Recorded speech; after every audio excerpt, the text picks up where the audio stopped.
One, and we are recording on Thursday, August 10th, 2023 at 3:09 p.m. Eastern time.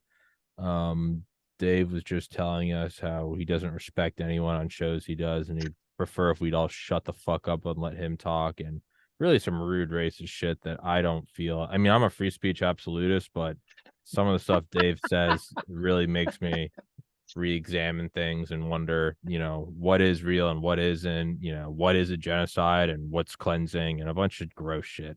But today's indictment cast, and I gotta be honest, I really haven't paid any attention to it other than it's just Trump getting indicted. I did see somebody posted on Twitter. They said Trump's back to bangers, but on Truth Social, he's talking about Chris Christie being like a fat pig slob or something. And to me, that's far more attractive and interesting than the indictment. He doesn't seem too worried about the indictment. Do you think that's just whoever wants to take it? Do you think that's just him in general not giving a shit about anything, or do you think he feels No, but before Dave goes off on a racist rant about something, I know, thank you. This is the last time I say anything. Dave's like, let me tie this into. Hey, Tommy's laying that one out there. That's that's the biggest friggin' meatball I've ever seen, and I'm left-handed no less. So there's a short porch in Yankee Stadium. I'm not taking. So no, I just say that Trump is using these, I think, to his advantage. Right, he's using them in a way to fundraise off of and to keep awareness and to highlight just how ridiculous it all is. And the Democrats are making themselves look even worse every day. And every day that goes by, Merrick Garland just adds more to the column of why he needs to be impeached immediately and removed from office. But not in the world we live in today. So that's what I think. So Dave, now you can be as racist and horrible as you want. Yeah, Dave, tell us about fucking skull sizes. You racist. Tommy, instead of indictments, I'd like to talk about Jim. You've always gotten you've always got the brunt end of this in the past, but your squirrels, nigga, please. You have to go after Dave. It's But do you think that's do you think that that's how Trump's trying to play this, as just super underdog? Do you think that's what he's trying to play this as? Oh, for sure. And the whole thing really, I think, works to his advantage. And these are very bad cases. He could easily get convicted on very bad cases, but I think that at some point on appeal, he's going to be unconvicted. And I think he'll get a very short route to the Supreme Court. I may be putting too much faith in the Supreme Court, but and there are a whole other bunch of other things that could happen too. One is that a conviction, or him being mistreated on conviction, could really provoke some serious public civil disorder. And I wonder how the Biden administration, or whoever's in the White House at that point, because I don't think it's going to be Joe Biden, is going to handle that. The whole thing's going to just go down very, very badly if they really, really do anything bad to him. But personally, I think Bobby Kennedy would be a better president at this point. I think that I would like to see Trump get vengeance against the blob that has persecuted him so unfairly and so badly and in such bad faith. But he's gonna no matter what, he's gonna continue to provoke craziness in the USA. And I think that the time will come when we just can't take any more lunacy. Of course, by the time that happens, we're going to be in terrible financial straits. Well, we already are, but I mean, it's going to be much more manifest, and people are going to have other things to worry about. I'm sorry, I'm kind of adding too many layers to this right now. I don't care. What do you think, Dave? Well, I saw a funny one this morning where they subpoenaed social media to get Trump's information, and they did it without telling Trump, which sounded kind of sketchy to me, right? So he didn't know about the subpoena and stuff like that. And their argument was that he would change his behavior. And I'm going, are you truly trying to tell me that something can change that man's behavior? No, nothing can. Because there's not a shred of evidence that anything could change his behavior, right? They use they use the fiction that he was a flight risk. Yes. Okay, that's just complete horseshit. Like, you don't think he could hide out somewhere? And they had to have done this through the FISA courts. He could hide. Yeah, they probably found out that he bought a couple of tickets to Montevideo, right? Yeah. Yeah, he's not hiding. They'll never find him there. You know, Yeah. he'll move in with Hitler. Yeah, the fucking flight risk of a giant plane that literally says Trump on the side of it. Yeah, I mean, Jesus Christ. You can see it from space, right? Yeah. And, with a big orange guy getting out. Yeah. orange Jesus getting out.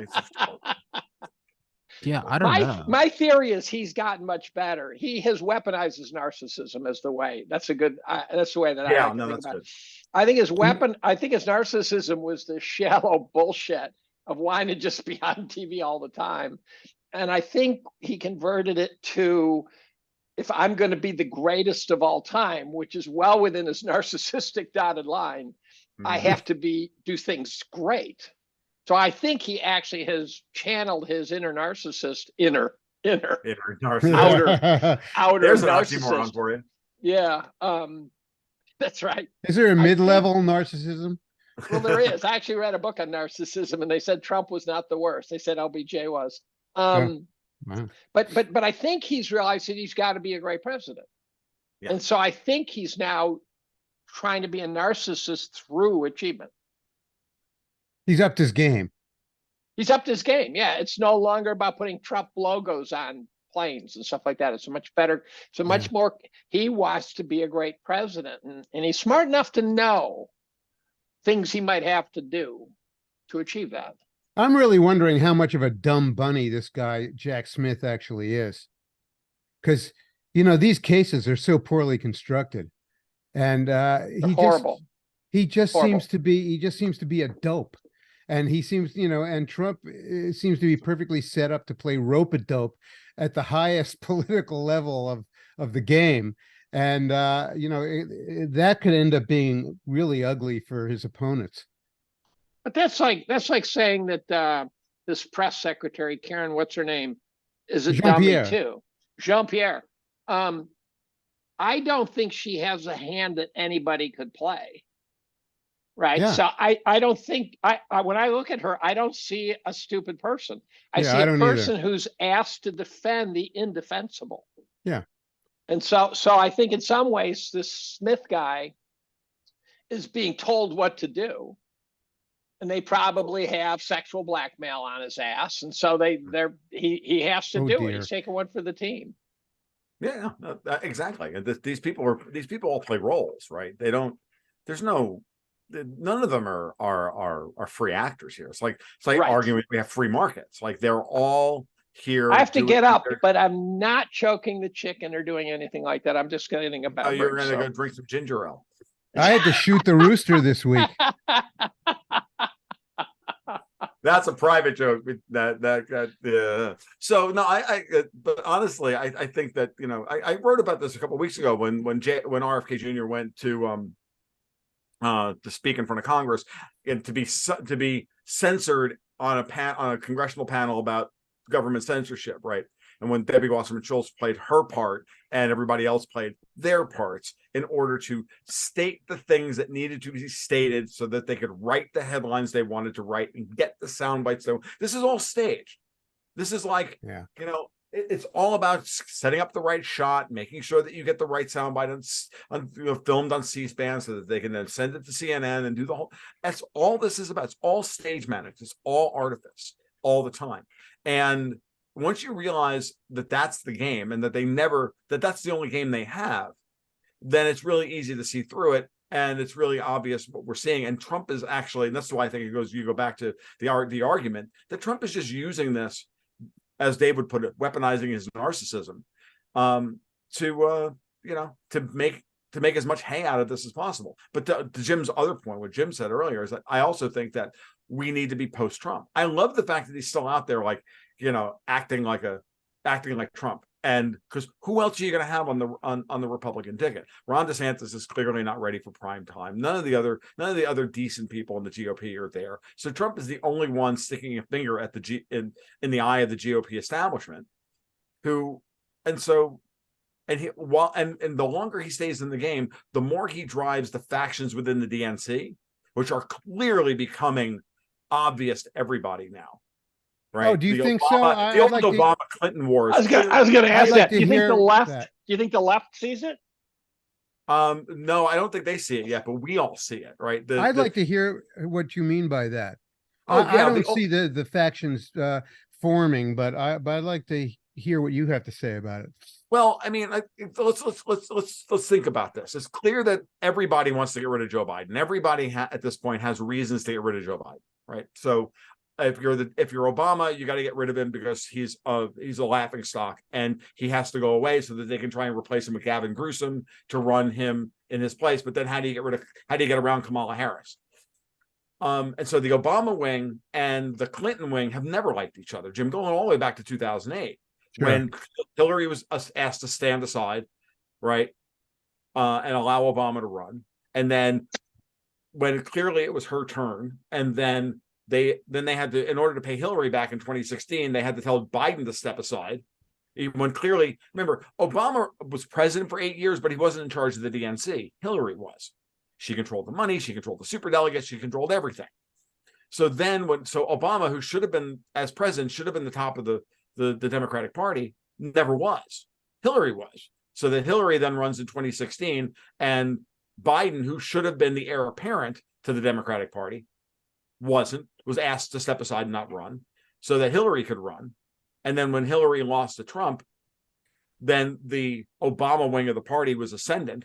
Obama's been in charge of the Democrats ever since. Biden was reinstalled as the third term of Obama, or in some ways you could even argue the fourth term of Obama, because Obama's shadow government was running a lot of the deep state shit out of his townhouse in DC with Valerie Jarrett and Susan Rice and the rest of them.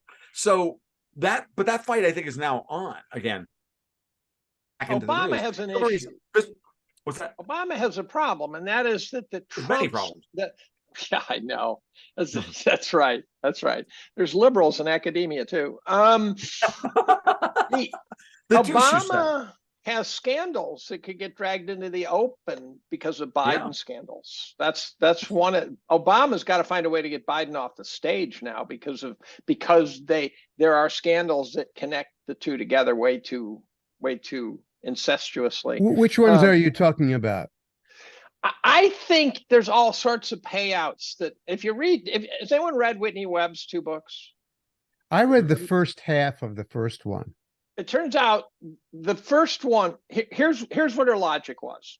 She wanted to do I'd call it the encyclopedia of graft and corruption. That's what I would call it.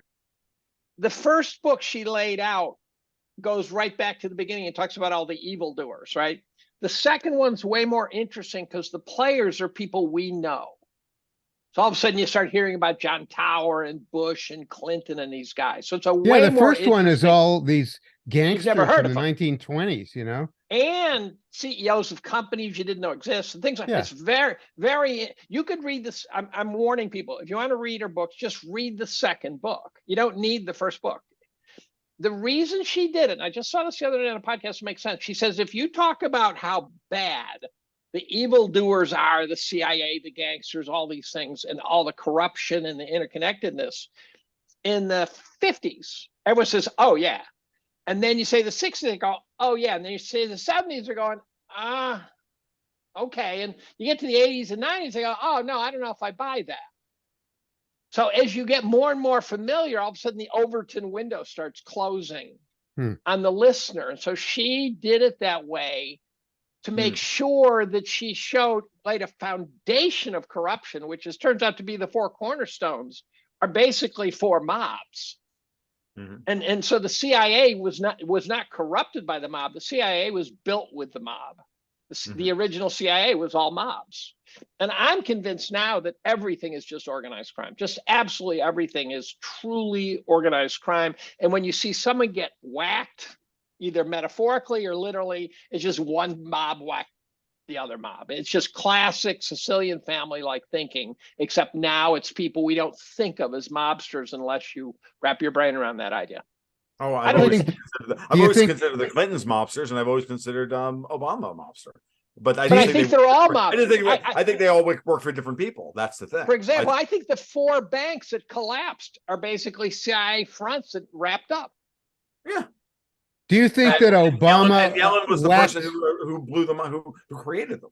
When she do was you in think that charge of Obama them. whacked his cook, his chef? Something went on. Yeah, what was I don't know if have he a whacked theory on that. him or it was his Chappaquiddick moment or something. I don't know which, but something. I went have on. a theory on this. Go What for is it. I think they tried to whack Obama. Whoa. I think that guy Ooh. was Obama's gay lover, and I think he Oh. Obama was found with knuckle. I think they tried to whack Obama. I think that's how deep this thing. I don't have. This is pure instinct here, but I was playing this out. I was like, it's possible that Obama was the target, and this Black guy died. guy, the and this broken guy saved- and this- fingers. Right, and this guy, It's just a leaned racist in and hit. took one It's for just the a team, and then racist eventually hit. the secret. It's But I just think a- somebody might have tried to whack Obama. Like, look, the Clintons are when Hillary lost, she got thrown, and for all intents and purposes, she got thrown out of what I had to call Davos. Right? She got thrown out. She lost. It's like you lose, like you get thrown out. Right?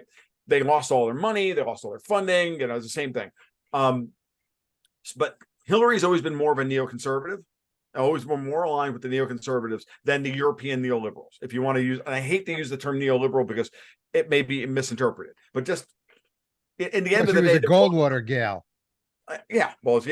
and she's a Goldwater gal, okay. The And neocon. I'm an Obama, right? A neocon.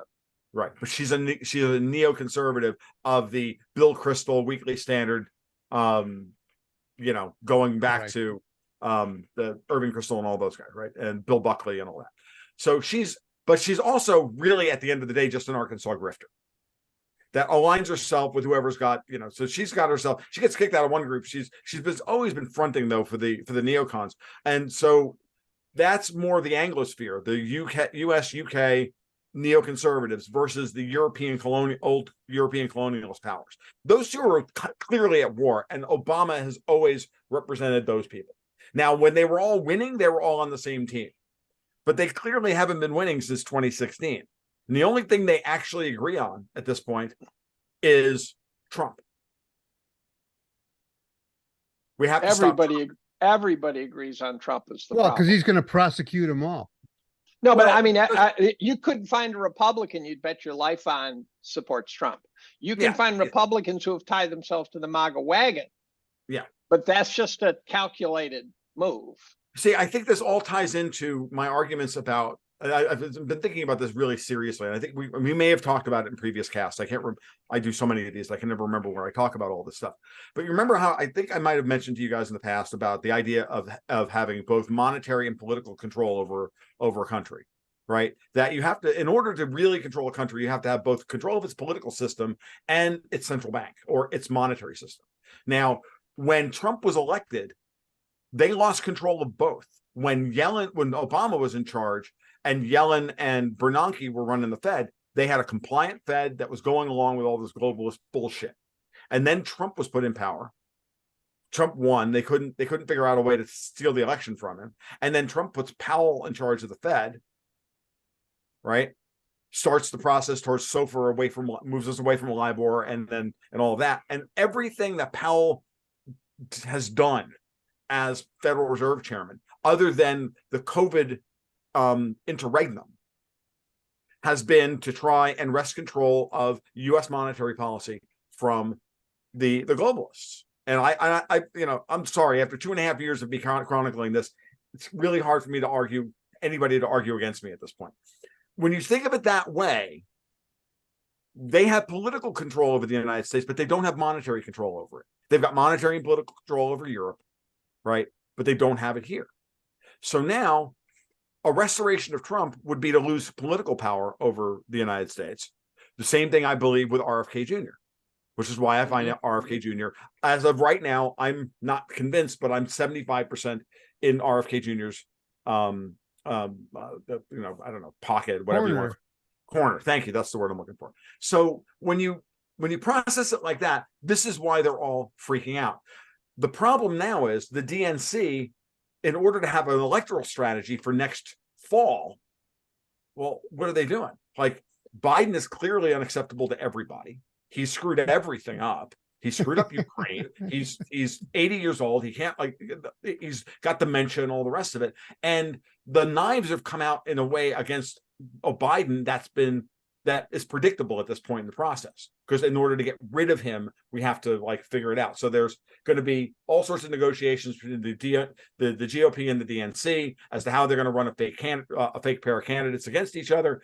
And they don't want any slip ups here. It has to be Chris Christie or Nimrata, the Waffle House waitress versus Big Mike, right? Whomever versus Big Mike or Gavin Newsom. So, and the free agent here is Kamala Harris, by the way. But when you think of it in those terms, okay, that makes sense. Now, who's in charge of the DNC? The Clinton wing or the Obama wing? The Obama wing's clearly been in charge for the last 8 years. Since Hillary lost, or 7 years, 6-7 years, but Hillary's making a comeback.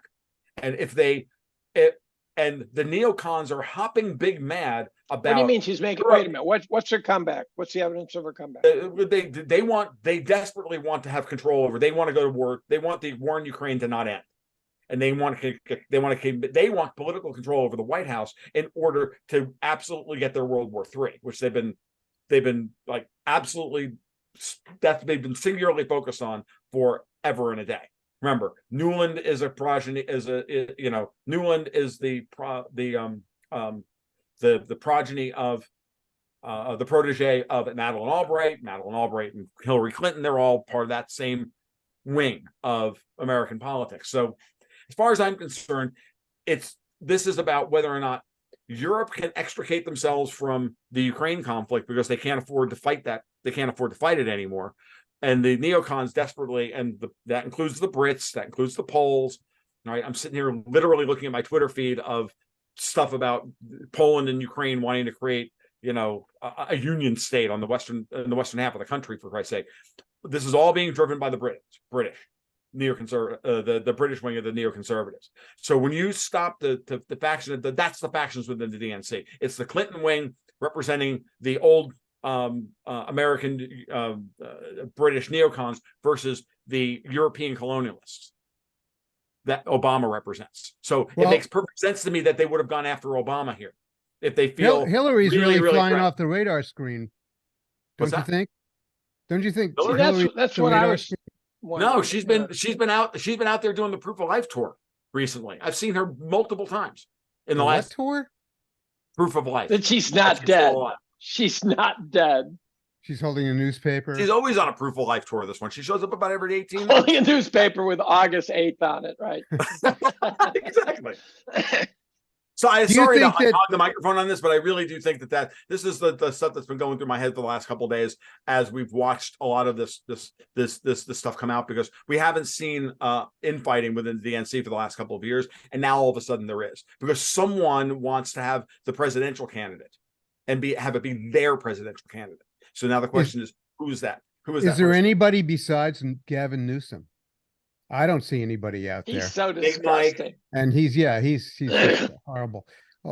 All I don't know. I don't know who they've got. That's what well, wait a minute. In a world of having a puppet, right? They were happy to have Biden, demented, molesting, hair sniffing, everything bad Biden. And they seemed okay with that. Why wouldn't they just say, well, let's just put Kamala in there because she's completely ownable too? Is she? But who owns Kamala Harris? They don't like her. No one likes her. They've already sidelined her multiple times. She seems so. She's also ridiculous. She has no credibility on the world stage. Biden does? Well, Biden, but they're stuck with him for now, of course. Well, that was just a bad decision. I think that was a feature, not a bug, Jim. Huh? I think that's my point. Why not just bring in Kamala for, pathetically brain dead president 2.0? How about this one? What if there's a third faction here? You have the Obama wing, you have the Clinton wing of the DNC, and then you have the people who are like, you know what, we need to stop the clown show. Maybe that's Kennedy. And what if Kamala Harris is looking around going, okay, who's going to pay me the most? If she's got game at all, this one, she's bellying up to the ones who are actually, pulling the strings here financially to try and right the ship. That means, like, in my mind, that's the Powell wing of the American oligarchy, right? Who are trying to reassert some amount of sovereignty here. What if Kamala Harris is looking around the table going, yeah, I can throw in with these people, and all I have to do is refuse to resign when they go after Joe Biden. Okay, Tom, here's my question. She refuses to be Spiro Agnew. That's what I'm getting at. Is this normal, but it's playing out in the nouveau digital world, or is this end of empire horseshit going down? Ooh, good question. Yeah. I'd say end of empire. I think it really. I really think it is. Jim, you answer that question. I want to hear what you have to say first, because I don't really have a good answer yet. Well, because behind this, there's a serious collapse of Western Civ going on, and especially the business model for Western Civ, which people tend to not pay attention to because the politics are so colorful. Mm-hmm. The politics are so weird. They want to put up a black cloud to block the sun, then make us all get our energy from solar panels. Right. Meanwhile, given that will be problematic to say the least, they now want to outlaw all gas generators. I'm going, holy shit. I mean, why don't you just, I don't know what to say. Why don't you just tell us that you want to kill us all? Right. I got a question for you, Tom, though. Sure.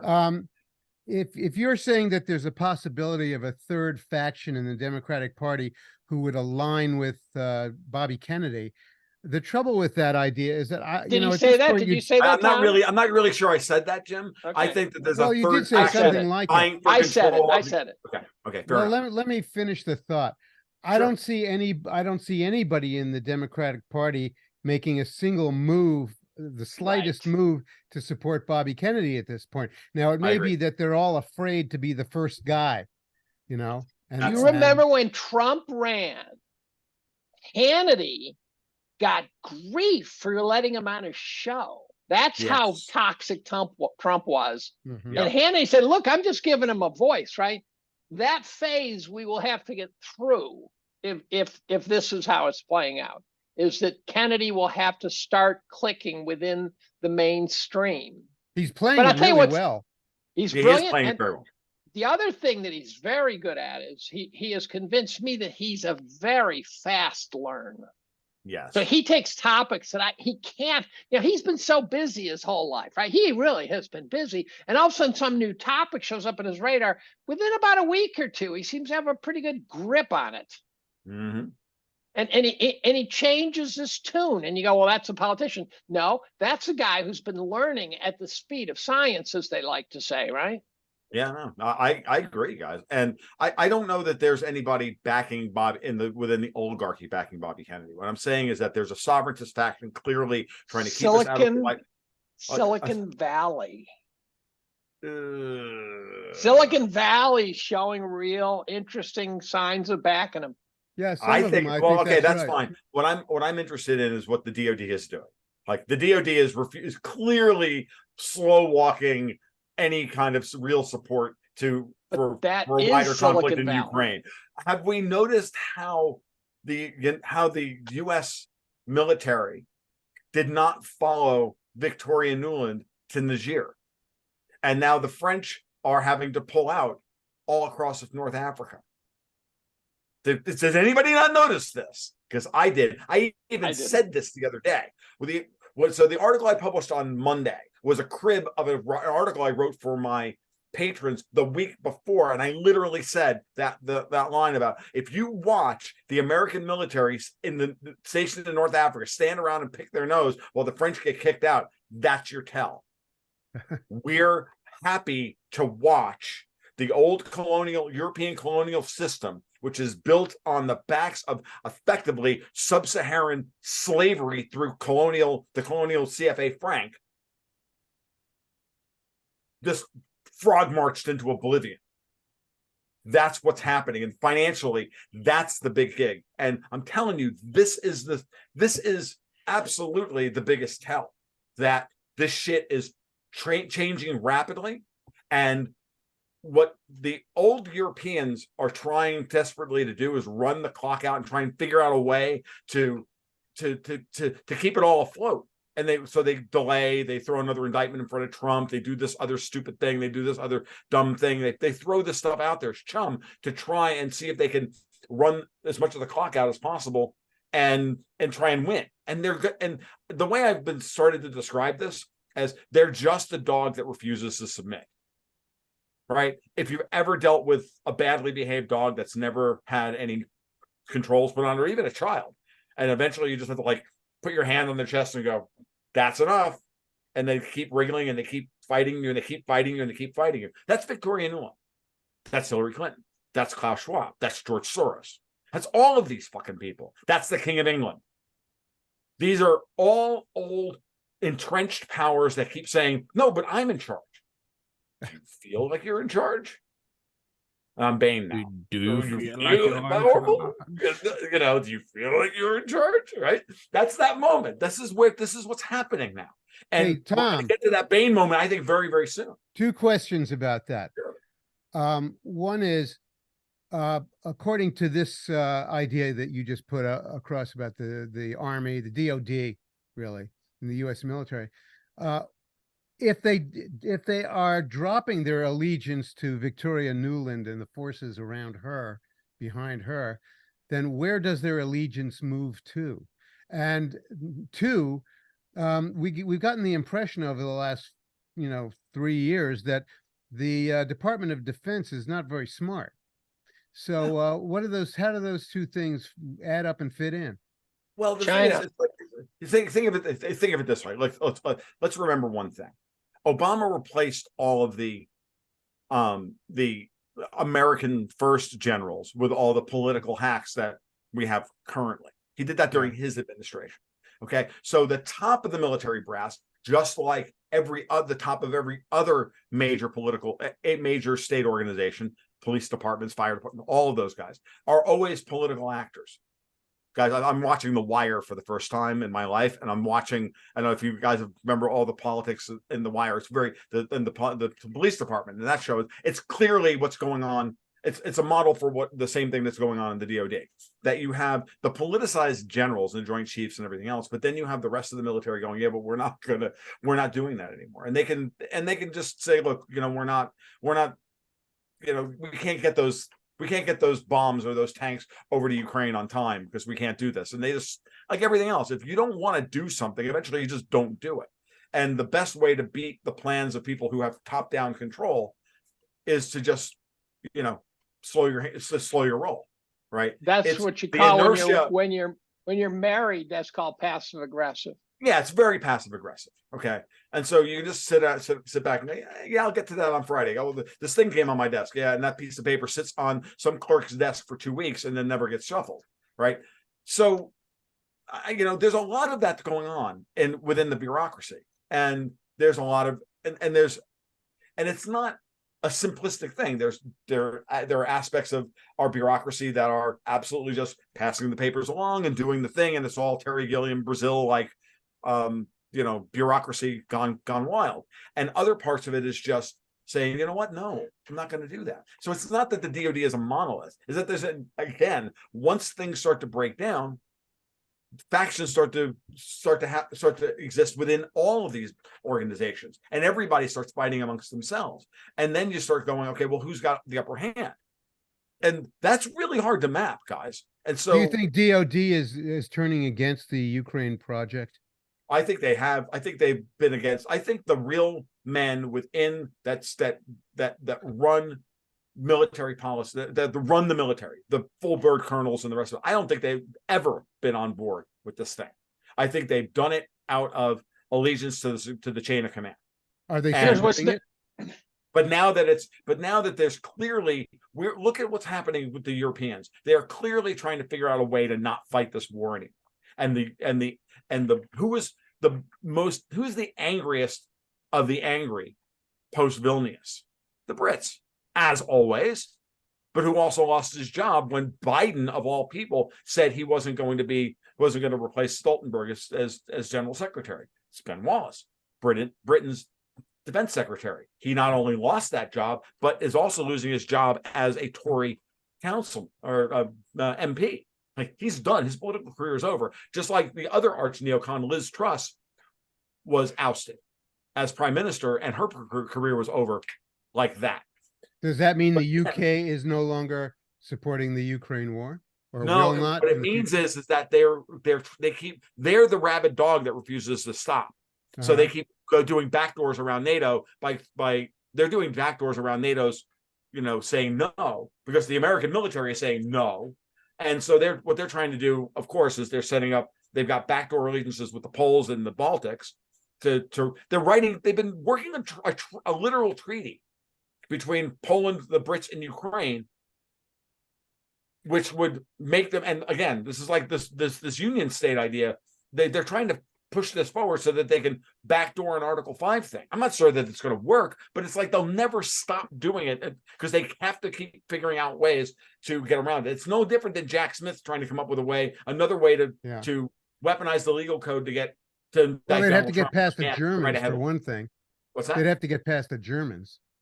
Yeah, but the German Greens are part of this axis. The rest of the German political and industrial establishment are not. But the German Greens have always been a U.S. UK neoconservative organization. Always have been. So Annalena Baerbock, Robert Habeck, those guys, the German Greens are literally might as well be a wholly owned subsidiary of MI6 and the CIA. But the rest of the German political establishment is not. Well, it's very easy. The CDU, the SPD, the industrials, and they don't want any of this shit. But it's very easy to imagine. System right now. It's very easy to imagine many European governments being thrown out of office in the year ahead. Agreed completely. So whatever it's easy to imagine NATO being gone. Right. Well, it's easy to imagine. I think Vilnius was the end of NATO was the biggest sign that NATO is no longer an alliance fit for purpose. Right. I think it's all on the downhill from here. I mean, when Hungary Parliament says no to Finland and Sweden's accession into NATO, and the Americans lose their minds and the Brits lose their minds, but the EU doesn't further sanction Hungary, when Ursula von der Leyen wakes up in the morning and says, "How can I fuck the Hungarians harder today?" That's like the first words. That's like the first thought that comes into that bitch's head. And she didn't give the Hungarians grief over NATO, over Finland and Sweden not going into NATO. That's a huge fucking tell, an unbelievable fucking tell. That order came down from on high, that we can't afford this. And if we do this, if we continue to support this, we're going to be cut out of the global financial system that emerges after this period of history is over. That's another 90-minute rant for me, to be honest with you. But this is where my head is, guys. I don't know where you guys are, but that's where my head's been, trying to figure out how this maps. So, well, I've been paying more attention to Russia, really, and it seems to me that despite the fact that no one in the United States notices this, that the Russians are moving. They won. Yeah, the Russians are moving very methodically and systematically to consolidate their control over Ukraine. I think that their original intent not to turn it into a basket case failed state has had to be put aside. And they have had to, damage it quite a bit more than they wanted to originally. Agreed. But, I think that their motive is very clear. They want to turn this region back into their own sphere of influence and make sure that it doesn't cause any more mischief in that part of the world. It's as simple as that. And, and the Americans are being exposed every day as agents, as chaos agents in that part of the world, and using Ukraine as its proxy chaos agent. And very few people see any, very few countries and international people see any point to that anymore. The one thing it's currently idiotic. I, for the most part, agree with you, Jim. And don't get me wrong. I just want everybody to remember that for a lot of the tops of our organizations are really we know the term regulatory capture. Well, there's political capture as well. And the tops of a lot of organizations or three-letter organizations really are not, and this is shit that Whitney Webb has talked about, right? To invoke what Dave was talking about earlier. Like it is. My friend Alex Craner likes to say it this way: all roads lead to London, dude. Don't ever underestimate the perfidiousness of Albion. Never, ever underestimate these people. They have tremendous amount of pull. They have a tremendous amount of infiltration everywhere. They so much, and I'm not saying that we as Americans and that aspects of our American system are not terminally freaking corrupt and absolutely on board with this. Of course we are, but this is a symbiotic relationship of suck, for lack of a better term. Like this has always been their policy. You know, I don't know if you guys had a chance to listen to the 2.5 hour podcast I did with Richard Poe. Holy shit, dude. I learned so freaking much about just how deeply this shit goes back 300 years. And how do you spell his name?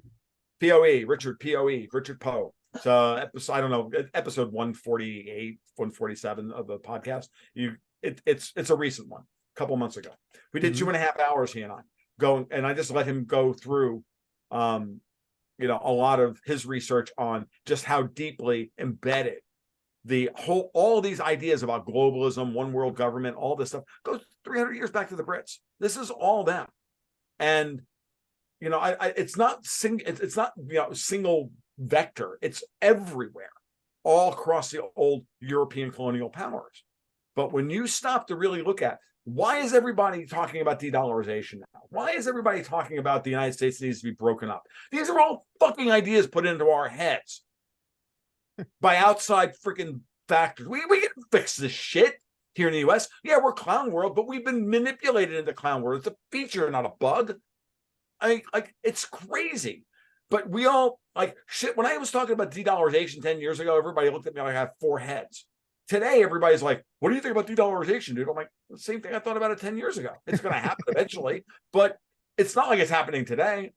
I've got the podcast. I've got to, when I get done with this, I got to publish a podcast I did with Brent Johnson, Santiago Capital. And he and I just sat there and we talked about how the dollar's still too strong for anybody to really assail in the next, X number of years. It'll come. The de-dollarization is going to happen, but it's going to happen, it's going to happen as a function of, time. Okay. And it's going to happen as a function of, then whose interest is it for the world to de-dollarize? Really? Does Asia really want to de-dollarize? Well, are they being forced into it by ruinous U.S. policy, which it doesn't serve the United States' interest at all? Well, so who's the architect of this fucking policy? There's it's always chatter. Europe, dude. It's always fucking Europe. Every time I come back to this, it comes back to the only ones who has no collateral, who has no commodity collateral to back their currency and to back their debt.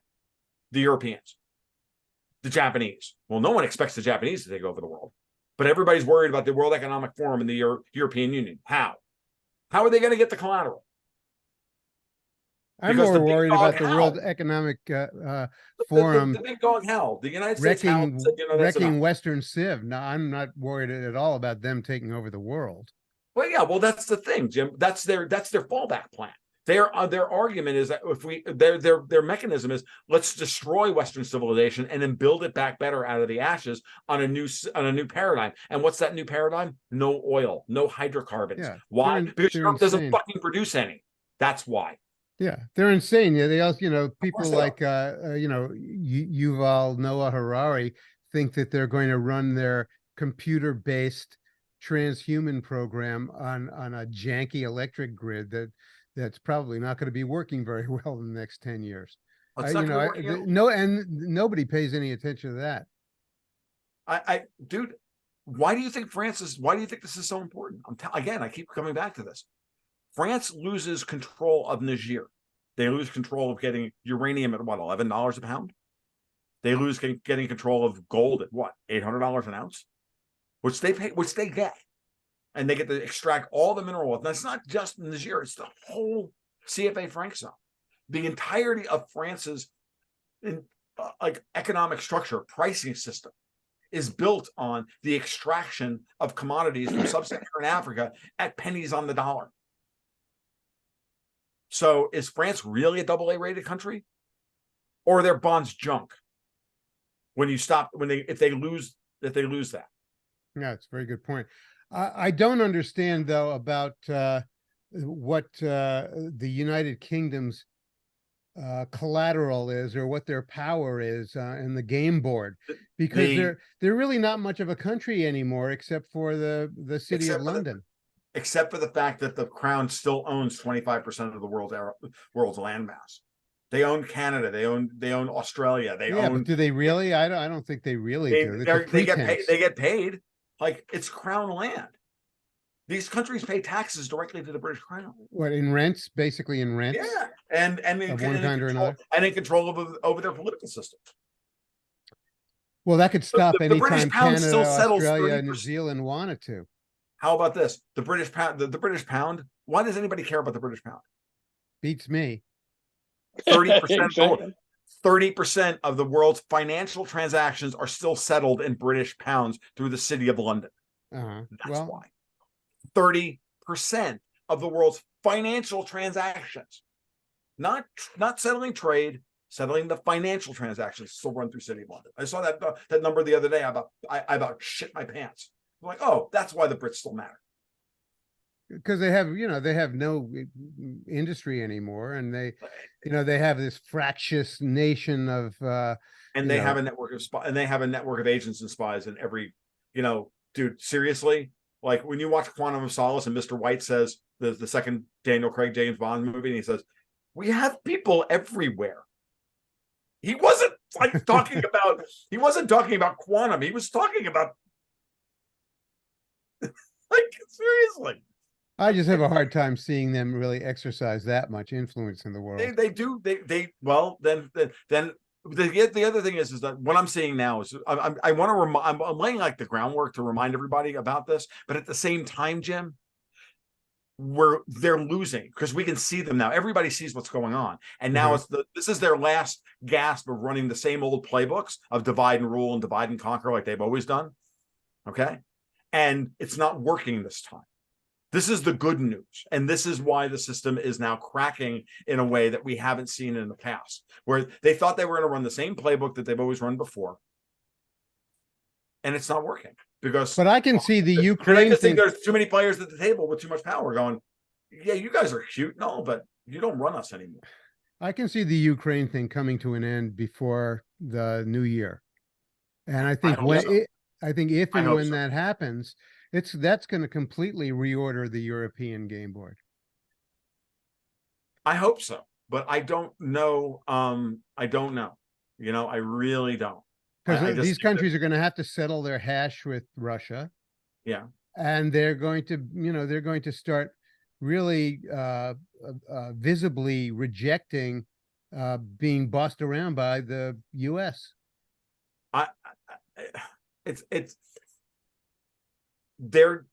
You got it backwards. They keep trying to use the US as the spear to do their bidding. We've had empire grafted onto our DNA by these people. The US was never meant to be this way. I mean, this is fundamentally, when you stop to really think about what the US is, the US was was founded by Europeans who didn't want to be European anymore. Right. Fair enough. I think fundamentally, I'm a second generation Italian. My family left because we didn't want to be, we fled the fascism of Italy. As a country, as an ethos, as a mindset, America has always been the anti-Europe in that respect. So, but we're also a mishmash of old European colonial, we inherited a lot of old, European colonial ideas and culture and everything else. And so it's all part of our makeup. And it's and so it's always easily exploited because, we have ties to the homeworld in all of these, in the homeland, and all of these, in all of our subcultures here in the United States, right? So it's not so it's easy to see the inroads into this. But when you go back over and you really look at like how the Brits manipulated the South into seceding in order to start the Civil War, and then since when you see it this way, when you see the way they lied to get us involved in World War I, when you see all of these things, you're at the end of the day, you're like, every freaking time these people start a global conflict, they run tail back to us and say, will you please save us? And we've always gone and done it. And well, I may be missing something. And this time we're kind of saying no, but what they finally said is we have to, like, okay, if we're going to get the Americans to do this, we actually have to cut them in properly this time. And the Americans are finally like powerful enough to go, you know what? Never mind. No, we're not going this far. You're not taking. I don't know, Tom. It seems to me that it was the USA that started the whole Ukraine mess, and the Europeans have been reluctant to jump in with both feet from the start. That's what it seems to me. So why are they the ones continuing to put sanctions packages on Russia every time they, why is this? Why does Janet Yellen be the architect of Ursula von der Leyen's desire to get rid of to remove Russian oil? Precisely because they're not in charge of us the way you're saying. Sorry, Jim. I'm sorry. I think it's been symbiotic from the beginning. I've been seeing this way for a long time. I just can't buy. Well, if that's the case, I just refuse to believe all of this rampant. What's in it for them coming from European-dominated media? I just can't buy it. What's in it for them to sanction Russia or to go along with any sanctions? Because what do you think they want? The Brits have always identified that, again, they're a country without collateral. You have to go I'm not talking about the Brits. I'm talking about the Europeans. And Europe now. Europe is out of energy. They used all their energy. Right. And I think that they want. So you need to obviously they wanted to have. They wanted to run. They want Russia's. They wanted to run on Russia's natural gas. No, they want to own it. They don't want to run it on it. They don't want to run their empire on it. They never did. They've always wanted to own it. Like, why did the European Union create the third energy package, which effectively made it impossible for Russia to build the South Stream pipeline and make any money, which forced Putin to cancel the pipeline? Why did the European Union write that package? I don't know.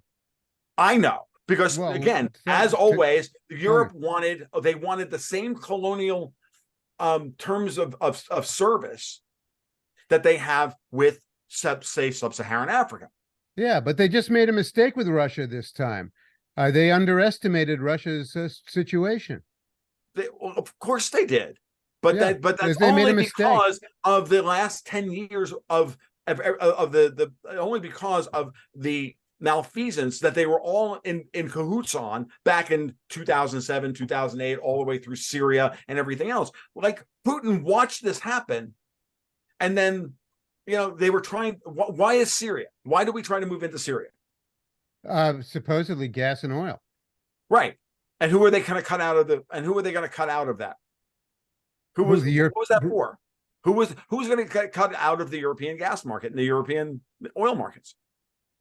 Well, the Russia. Americans wanted to control it, and the Russians sort of succeeded in shoving us aside. They were trying to cut the Russians out of the European market. Why did they build the friggin' ridiculous Southern Transport Corridor all the way from the Caspian Sea to? They spent $55 billion to run a pipeline that moves one-fifth the size of the Nord Stream, of one of the Nord Stream pipelines, for 5 times the freaking price to bring it into Southern Europe. Why did they do that?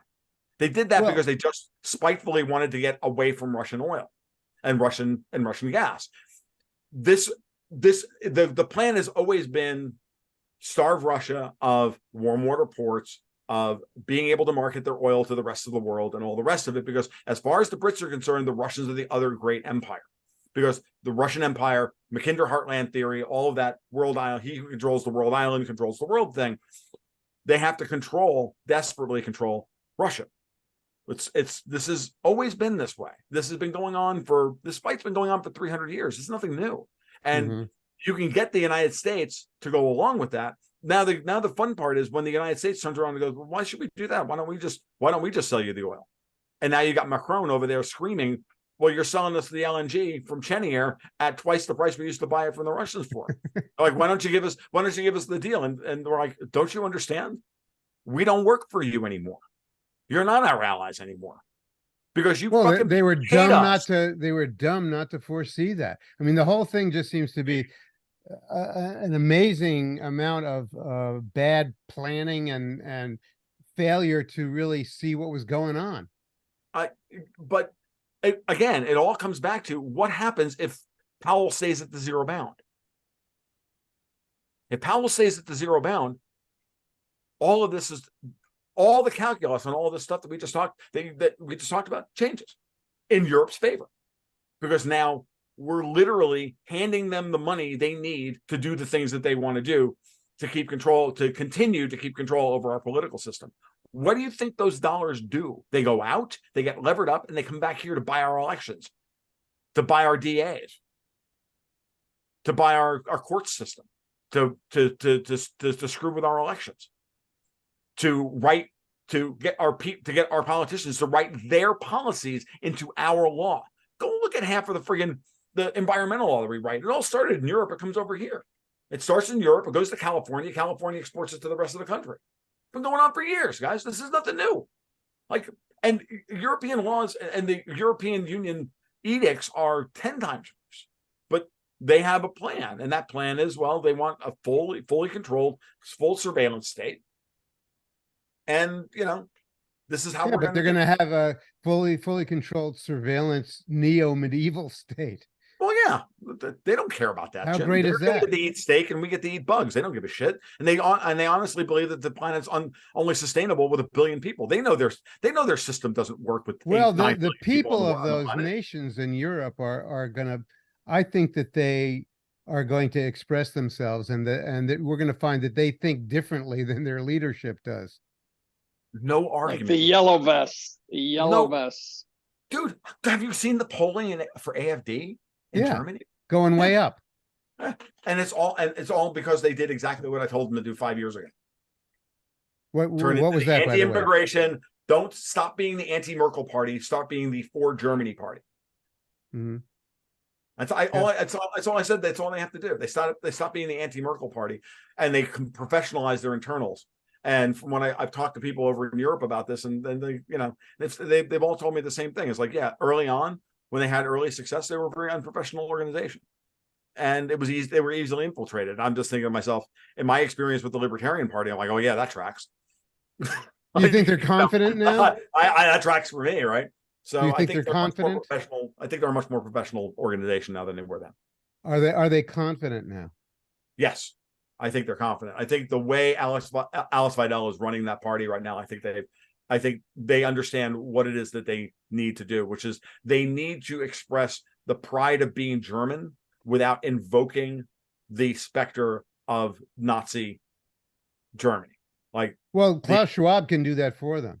Yeah, well, all he has to do is put on a Klingon outfit and a banana hammock. I'm sorry, guys.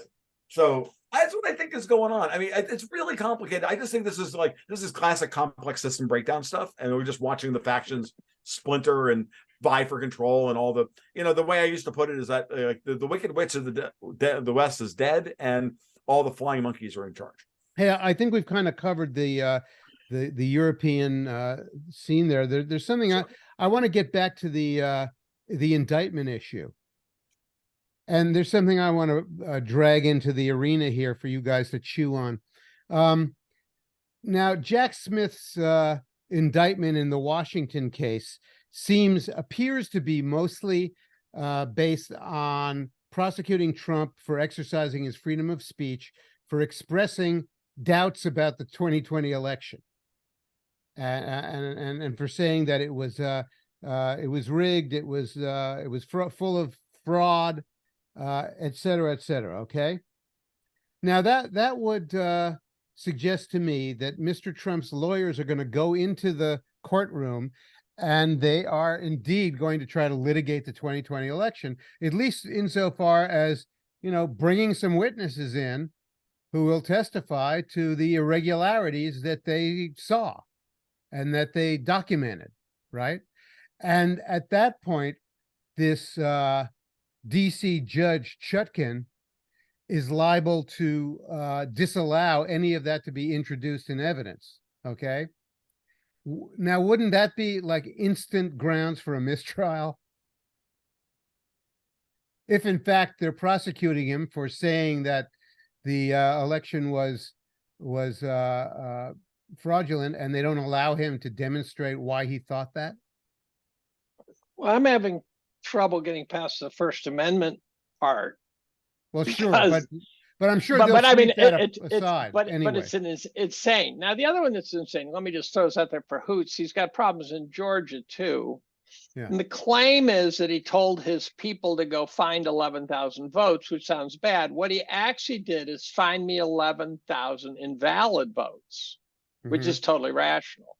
Yeah, sure. Because And he there are said, look, plenty if of 'em. 11,000 of those votes, yeah, way more than 11,000 is my Yeah. guess.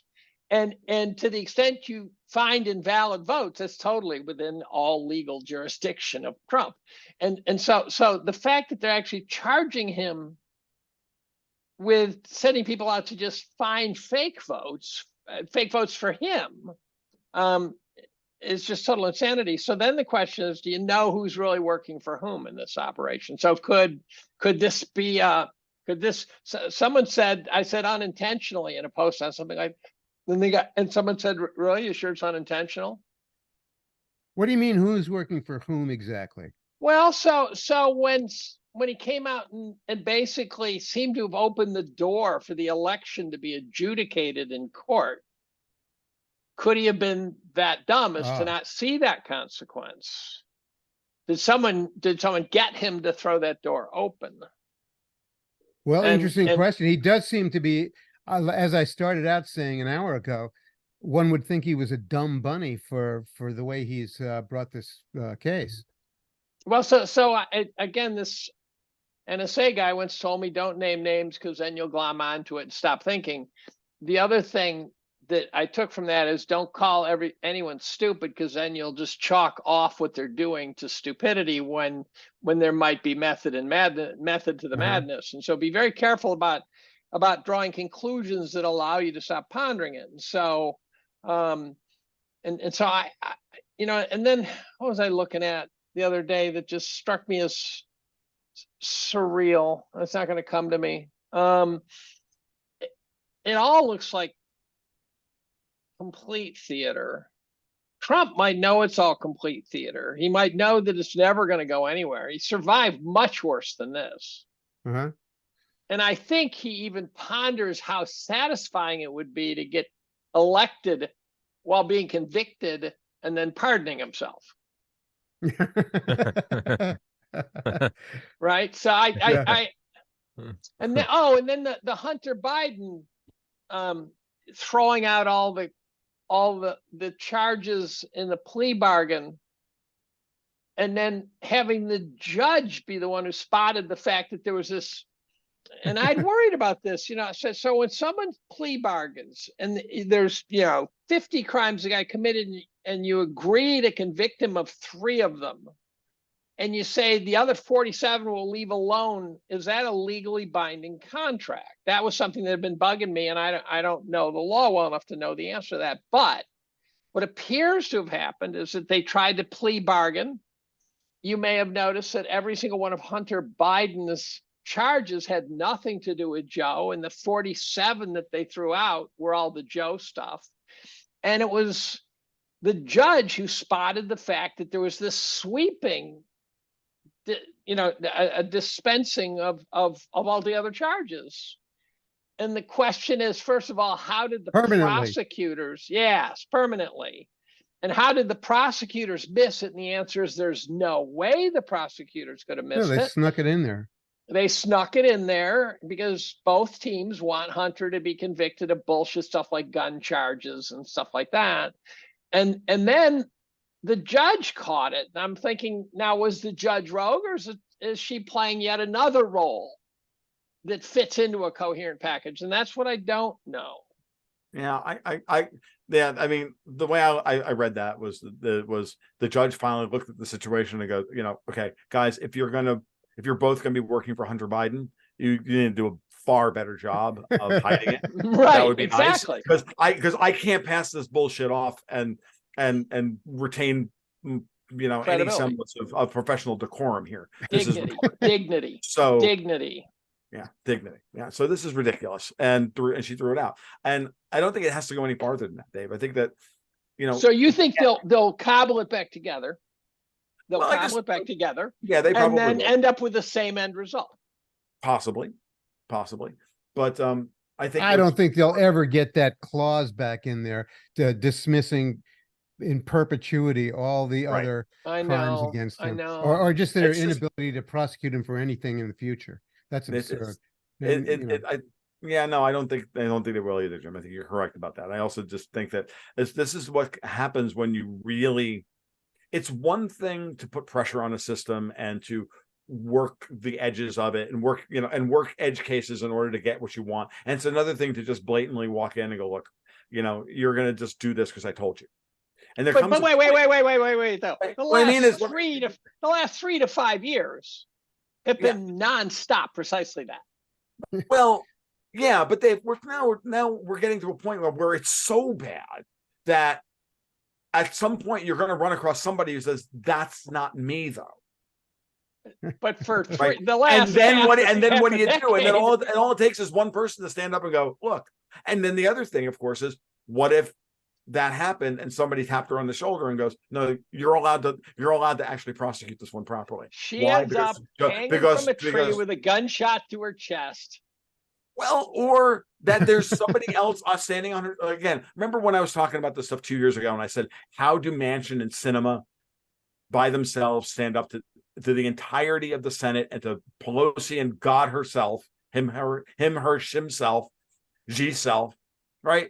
About the Build Back Better bill. If there wasn't somebody else standing on their shoulder going, it's okay, you do what we tell you to do and you'll be fine. No one's going to kill your children. No one's going to beat you up in an alleyway and you're not going to wind up dead, in the arms of a Ukrainian hooker. It's okay. We've got you.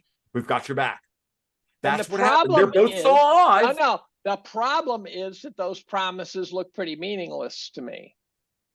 That is to say, one thing you take out of Whitney's stories and you take out of just looking at this corruption, that you can still end up with, 2 gunshots to the back of the head.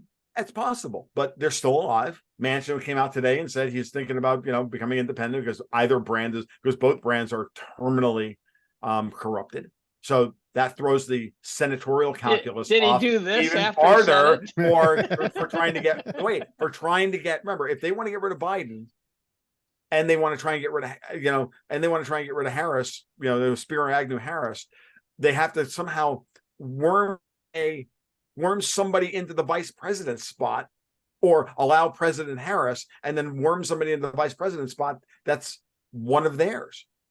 And that person would have to be. It's going to be very hard to do if Kamala Harris is now president and there's no vice president to break any ties. So the senatorial calculus every day gets more and more complicated.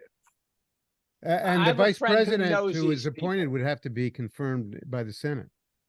I have a friend who knows a number of these people and says, he said, there's stupid and then there's Harris.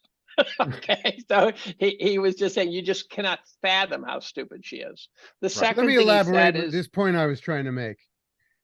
If Gavin Newsom or somebody else is dragged in to be the vice president, and then supposedly Kamala is induced to split the scene, this new vice president would have to be confirmed by the Senate in order to become president, I think. Yep. Otherwise, I think constitutionally, Kevin McCarthy would become the president, not an unconfirmed vice president. I don't trust him either. Just saying. Yeah, I know. Yeah, no. And guys, who benefits from this kind of political turmoil? Hollywood screenwriters who are on strike. No. Who benefits? I'm talking financial markets now. Who benefits? Tell us. I'm Europe. thinking Again, London. Europe. You freeze capital where it currently is because the United States is a political clown show. Okay, I sat there for And I'm not dead serious here. If faith in the American system at every level, culturally, illegally, politically, all of it. If we're indicting Trump for eating a ham sandwich and putting him in fucking jail, we are now a banana republic, and now we can justify Fitch downgrading our debt the other day. Like, this is you have to start thinking like a fucking intelligence agent to understand how this shit works. Wait. I sat there listening intently because for a rare moment in my life, I had nothing to say. I think your model, which is inverted relative to consensus, which is a good start, that Europe is calling the shots, not the United States. I've not yet signed off on that. It sure looks to me, and I think Jim would probably say the same. It still looks to me like Europe's a bunch of meatballs and the United States is calling the shots. Meanwhile, it looks to me like Europe's getting tired of that. So the United States might be losing the control, but still looks like a U.S. dominated world to me. Now, the one thing that I didn't say it was a U.S. dominated world. I just said who's ultimately pulling whose strings is. I think the U.S. is pulling the strings. I think the old money still flows out of Europe, and all the old colonial powers still. You trace. Don't tell Jamie Dimon banks, and we all wind up in the same place, right? Well, is J.P. Morgan old money or what? What is J.P. Morgan? What is Citigroup? What is the Rothschilds? What's City of London? I know. And what's the British Crown? And they're the largest landholder in the world, along with. We're gonna have to hold Jim up as our resident Jew to make sure we don't get accused of being anti-Semitic. I am staying away from that with a 10-foot camera. I wouldn't. Delipole tried to drag me into that one. No way. I'm doing this to Delipole, going, no. You are not getting me into a Rothschild debate. Whitney, by the way, I know she's being deified by us now, but she goes straight into that shitstorm. I think we're seeing alliances that are far. I think it's far more chaotic. Yeah. And I think we're seeing it. This feels to me like World War I, pre-World War I. And I don't think we know who's going to be allying with who. I think they're feeling out, where the bread's butter. So, you got the Saudis saying we don't care about the United States anymore. That's a pretty surreal stance for them to take, right? Yes. In all of this so far, again, no discussion of the role of China. And I think Russia-China alliance could be Europe and the United States could be trying to figure out how to deal with Russia-China. Well, I mean, I'm not even arguing that point. I think the Russians, the Chinese, and the Iranians. And to me, I think they're the triangle, right? Russia, China, Iran. You put Iran on the same level of the onion because of the trade, because of the necessity of overland trade. Like Iran is the crossroads from east to west, without a doubt. Iran is incredibly important, going back 6,000 years. If you want overland trade. Like the international north-south transport corridor mostly runs through Iran. Like it's mostly two countries, Russia, the Caspian Sea, and Iran, right? And same thing in why Pakistan is important. I was having this discussion with my partner Dexter White the other day about this. He's like, why is Pakistan important? I was like, because it is the east-west corridor from Western China into Iran and then to points east. And then why is Turkey important? Because of the Black Sea and the Dardanelles and the Bosphorus and Dardanelles and all the rest of it. Like these things, at the end of the day, we're always arguing about where goods are going to travel and how they're going to get into the hands of the people that want them. All the rest of this financialized and esoteric political bullshit and discussions of power all come down to that. And again, as Alex Craner points out all the time, it's about collateral. Okay, so I think Russia, China, and Iran are very clear in their. When you say collateral, I want to make sure I understand. Well, are you talking the kind of currency collateral? Are you talking about what I would call sort of old school capital? Because the United States has phenomenal physical capital. Well, the United States commodities is still and the United States has plenty of it. Right. And so you can strip away all our debt and all our money and everything. We still have the United States. Exactly. And at the end of the day, we have a tremendous collateral base. We have a tremendous capital base. Europe does not. And so if you're the weak player at the table strategically, I want you to stop and think about this as if this is a big 4-player game of who wins the world. Okay. You've got Europe, you've got the global South, you've got the United States, you've got Russia, China, Iran.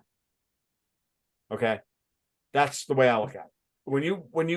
Because those are the three, because the Russians and the Iranians are the two that the United States and Europe collectively have tried to destroy in order to get access and neutralize China. So the three of them together form the tripod, and everything else, as long as they're united in the way they operate, right, then everybody else they can glom onto their leadership, right?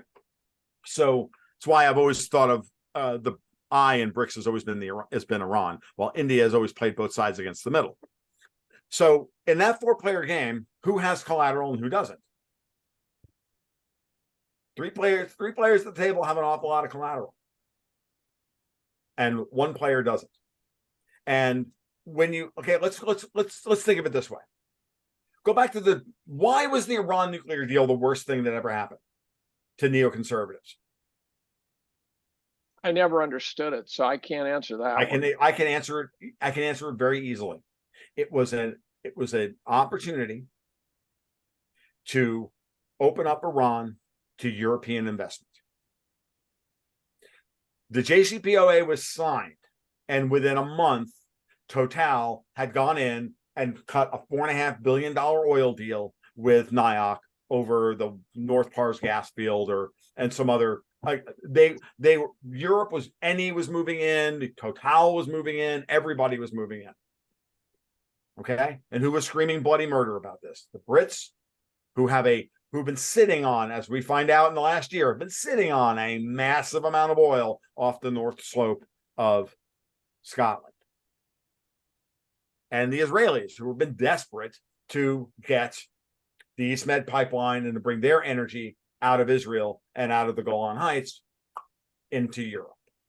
And the Saudis were, drafted along into the Syrian project, and so were most of the Arab League, saying, "Oh, we'll bypass Iran and we'll bring pipelines to Turkey and all of that." So let's say we head for nukes. I've had this theory that they're going to freeze the shit out of us for a couple of winters, so we all beg for nuclear power and get over that hump. If nuclear power becomes the power of the future, which seems like it's long overdue to become the power of the future, which would also explain why the U.S. might be saying, "Oh, everything's got to go electric," because it's a lot easier to think electric with nuclear power. The question is, what does that do to the various power balances if nuclear energy becomes the energy of the future? We're still a long way from that, and that's why Jamie Dimon went to China and sat there at the symposium that he put together and met with members of the Politburo and the PBOC and Chinese business leaders, and literally said on freaking Bloomberg, "Oil's going to be with us for the next 50 years. Get over yourselves." But Jamie Dimon may not know. When Dimon speaks at this point, I might as well be listening to the President of the United States. Well, yeah, there's a sales pitch for you. I don't listen to him either, as far as I'm concerned, Dimon and Powell are they've been running this Abbott and Costello game on the rest of the world for the last 3 years now. Every time Powell does the resting hawk face thing when he goes out in public and raises interest rates again, Dimon comes out about 2 weeks later and goes, "Yeah, that sounds about right. And we need more oil. And we're going to drill, and we're going to re-onshore, and we're going to do this, and we're going to do that." But Dimon is no less, but he's also saying we're not going to decouple from China. He said that's the biggest goddamn fantasy anybody ever heard of. We're not. Jim, tell me your opinion about oil for the next 50 years. Well, you and I connected way back in the days when you were the king of oil. Tell me what you think about the. But I was one of the people commenting. You are outspoken. One thing I got to go back to is I'm not sure that we have the capital to develop a next generation of nuclear power plants. I think we might have blown that the same way that we don't have the capital or the will to build a high-speed rail system or even fix the existing rail system in America, which would have helped us a lot. I think as far as I am surprised by Tom Luongo saying that there is what do you call it, the North Slope of the Scottish oil fields? Yeah, I hadn't heard that. I hadn't heard that, and right. it prompts Liz me to Truss wonder. said we're going to drill off the coast of Scotland, and 3 days later, that was in her budget. That was in the mini budget, and they talked about that. And 3 days later, she was no longer prime minister. I thought that region was totally pounded. No, they have more. They have more of it. They have more. They have more there. Yeah. Well, that would really beg the question why they're not developing it now. Because they are now they want to develop it. And even Sunak has come out and talked about that this recently as well. This has come up before. This is nothing. This is not. This is a thing.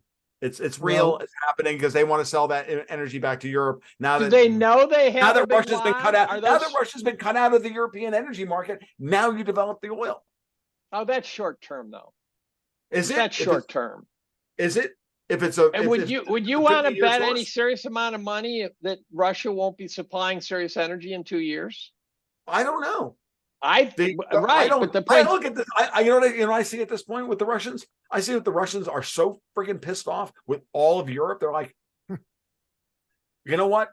Our oil flows can go east. Our oil flows. I know, but oil's fungible. So if oil's flowing into the world, it's not really. It is and it isn't. Depending on the refineries, depending on the grade, depending on where it needs to go. European refineries.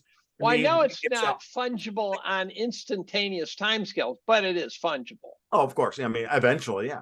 I just think that Putin is never going to go. Putin went along with the idea for years. He said, "Look, his strategy was very clear, and it was flawed.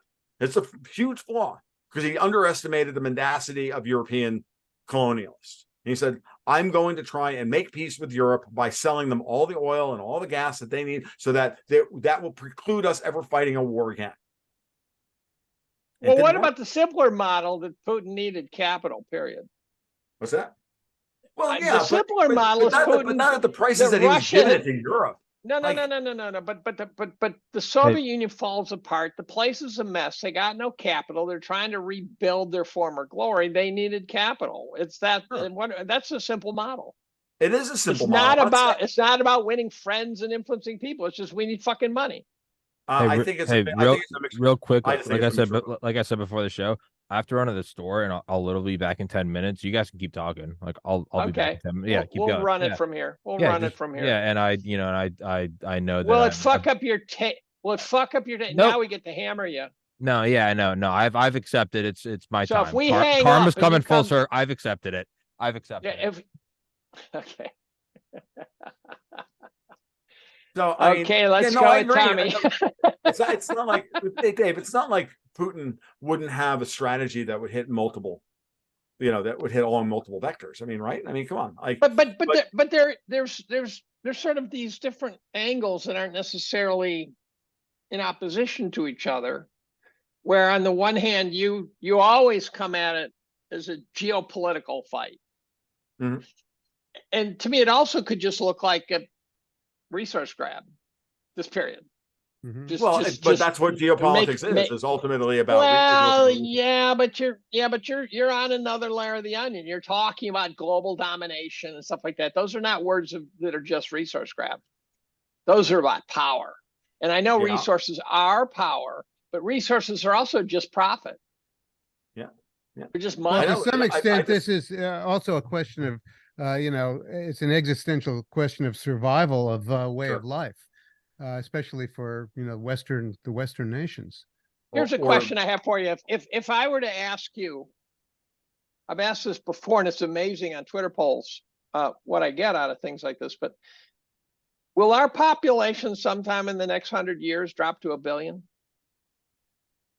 I could easily see that happening if if the world basically goes medieval. Let's put it this way. I can see a very significant drop in cut in half. Europe. How about cut in half? Europe and the United States. Yeah, sure. You bet. Again, it depends on a lot of things. I mean, it all depends on what angle you want to ask that question from. Now there's nitwits out there. In my opinion, they're nitwits who think the global elite want to take it to below 1 million. And then therefore 1 billion, excuse me, 1 billion. The Club of Rome crowd. and that's their goal. And then the select few who get to stay will live happy lives. I'm going, I don't think those are going to be happy lives. I think that the journey to 1 billion, there would not be hardly a single person who wouldn't be a miserable wretch. You ever see the movie The Postman? I think it's called The Postman. Sure. Mm-hmm. It's really great. And that's where we'd end up before we rebuilt society. I agree. I think that I'm sympathetic that they think that whatever system they're going to build can only survive with can only serve 1 billion people. I do believe they think that. They talk about this way too much, that without a certain, because once you reach a certain energy density threshold, like we can't support enough people. We can't support enough people. Like, so is it possible if you're a Malthusian, right? Well, Jim, I think, would say potentially yes, based on my 20 years of paying attention to what he says. To do what? And I would always is argue it possible they're correct and they're saying, look, it is not sustainable. We really do have to get down to this much lower carrying capacity. Right? I think we're going to get down to a lower carrying capacity. You asked me about the oil situation. Well, I'm asking about whether it's a foregone conclusion that at some point we are going to have to shrink the population way down. I refuse. I will never sign off on a foregone conclusion about anything about the future that I don't know, because I'm sorry. What we think we know about what's going on is just not good enough. It's just, I think it's very likely. There's always the opportunity that as prices rise, new shit comes in. Innovation is crisis is the mother of innovation, and new. Well, new someone recently said the world ends only once, so be careful about predicting that. I agree with that. Could you picture a future in which we have 20 billion? No. So we're smacking our heads on the ceiling a little bit here already. Then I would say so. The current projections are that we top out at 9.1 billion people if nothing changes, ceteris paribus.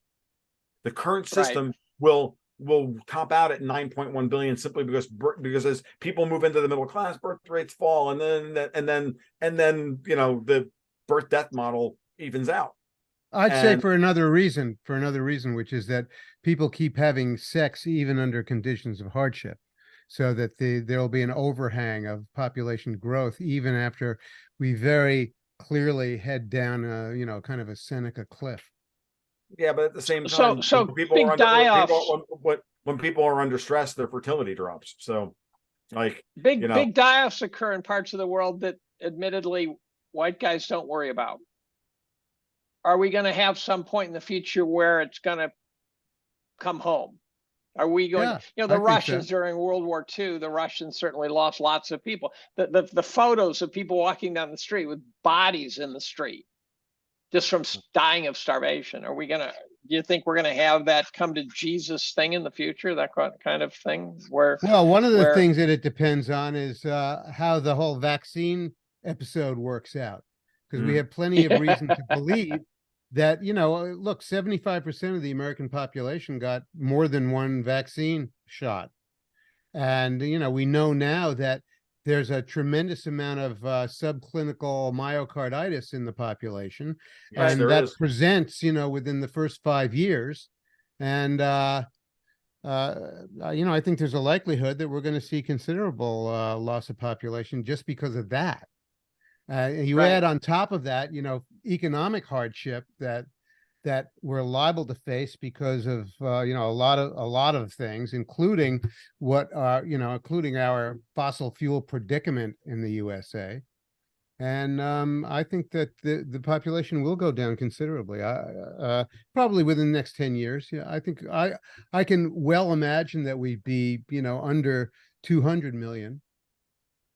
So the planning for that, there's no extremes. Well, individually, as an individual. Before we go forward, one of the things to think in terms of is that as complex systems like ours break down, you're going to have cascading effects throughout the entire society. That's right. That's the biggest problem here. So as the division of labor contracts, so too does complexity, and so too then that crisis itself creates the counterbalance. There's always action reaction, and the action reaction model in this sense is then birth rates are going to go up. Well, you can already see a very to drop, then you're going to start to see birth rates start to go up. Once you hit a rock bottom, that's when things start to turn around. Remember 30 years ago when everybody was talking about how the Russian race as a race would be gone by today, because the birth rate projections then, because Malthusian thinking of single vector analysis of a thing, I plug X into the equation and I solve for f of X and I get that doesn't work very well. It doesn't fucking work. Everything is that's what the climate guys do. That's what the climate guys do. This is the essence of all Malthusian thinking. So I don't give a shit whether we're going to have enough oil in 75 or 100 years or 20 years or 50 years. No. If oil in real terms was more expensive today than it was 50 years ago, I would be on board with, okay, we need to have a shift over to nuclear power tomorrow. But we don't. Oil today is 13 to 14% more expensive in real terms, using this underreported CPI as the gauge, than it was 50 years ago during the Arab oil crisis. So oil's not more expensive than it was then. It's in nominal terms it is, but not in real terms. But it's getting harder to get. Yes, but the technology to get more of it out of the ground has improved at the same pace. So offshore wells dude, there's so many fucking technologies I personally have witnessed in the last 10 years as an oil sector analyst going, yep, that's going to extend the life of, that's going to bring all those old wells back online, or that's going to bring this, that's going to extend the life of the fracking wells, or this, all this shit's happening because crisis is and investments and the investment cycle are the mother of innovation. And if it eventually hits a wall, then we'll replace it with something else. And then it'll either be the uranium-238 cycle or the uranium-233 cycle as the thorium-230 with thorium-232 as the breeder. Those are your options for the energy density that we need. So now the question is are people going to start putting billions of dollars towards thorium-232 / uranium-233 cycle, because that's actually the path to human freedom, not uranium-238. Uranium-238 is the path to nuclear power with nuclear bombs, not clean nuclear power. Well, as far as I know, I don't care what we use in the future. I don't give a shit. As far as I know, there hasn't been a demonstration. There hasn't been a demonstration of a working thorium reactor at scale. No, not at scale, but we now the Russians are running the Russians and the Chinese. I don't remember who's running which one, but one is running a 2 megawatt reactor and the other one's running a 4 megawatt reactor. And I also know the technology well enough to know, and Dave would know as a chemist as well, that the limiting factor is not the technology of the size of the reactor. It is the size of the filtration system to keep the thorium molten salt reactor running, because as the fuel is spent, the impurities are the things that need to be filtered out in order to keep the reactor running effectively. That is an engineering problem. That is a material I was told problem. by a guy who I think seems to be up to speed on the nukes, that the real modern technology can take the nuclear fuel down to zero now. It used to be you'd refine it, you'd get 6%, and then you'd have to throw away 94%. Right. And he said you can take it down to zero now. I have this image of Back to the Future where the guy shows up and dumps garbage into his car and then drives off. I mean, we know that about the thorium cycle, because it's a greater than 2. It creates more neutrons than that seeds the reaction. Then you feed it fuel, it uses all of it.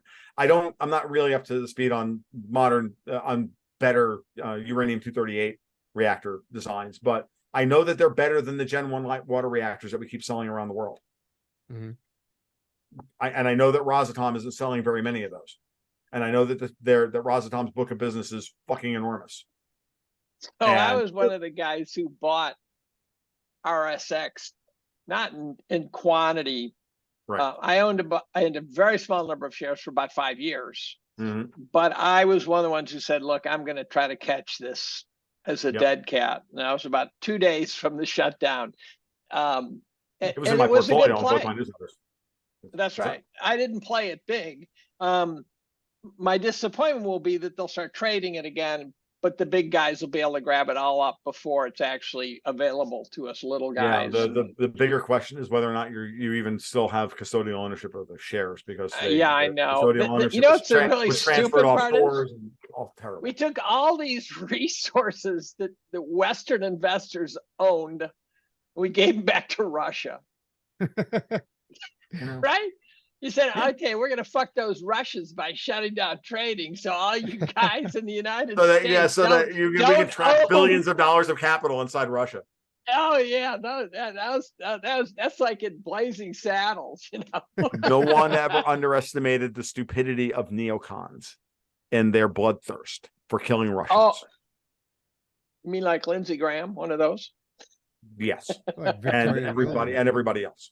They really do want to kill. Just as far I put it in an article I wrote recently. I'm like, what do you talking about Russia and Ukraine and this just how terrible the whole idea is of the amount of wasted human capital and the offensives, the war back and forth, all the dead, and I'm like, but at the end of the day, when you really stop to think about the people who were behind this war, it's like a variation on the old joke about 50 dead lawyers. What do you call 50 dead lawyers at the bottom of the ocean? A good start. Well, what do you call 100? What do you call 200,000 dead Slavs fighting over swampland? Statistic.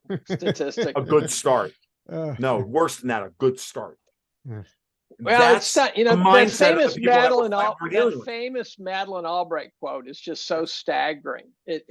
When she was asked about 500,000 dead kids, and she said, "Was it worth it?" And she said, "All things considered, yes." I'm going, you just said that? It was staggering. That'll live in infamy for centuries, provided we live for centuries. Yeah, she's right up there with Pol Pot. Oh my God, yes. Horrible. The pot calling the kettle black, right? Listen, there's something that I just want to say, the little that I can about the energy question. Sure. I think that there are two elements of the story that we're not really taking into account. One is that the amount of capital that it's going to need, that's going to be required to continue to perform these fracking operations.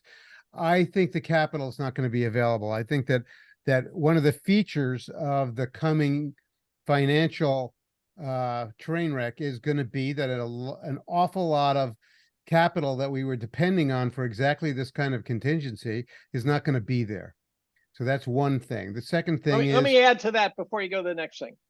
I think they actually knowingly threw capital down the toilet to say, look, we want the energy, forget about the price, forget about the consequences. So I think they knowingly blew a capital bubble in the energy market to get that fracking. They wanted to, it was a stunt to prove something, Well, it's an outgrowth of zero bound. It's an outgrowth of zero bound money. Never forget. The second thing is that I think we underestimate the amount of social disorder that we're moving into, and how disruptive that's going to be to all of these kinds of activities that are highly rationalized activities.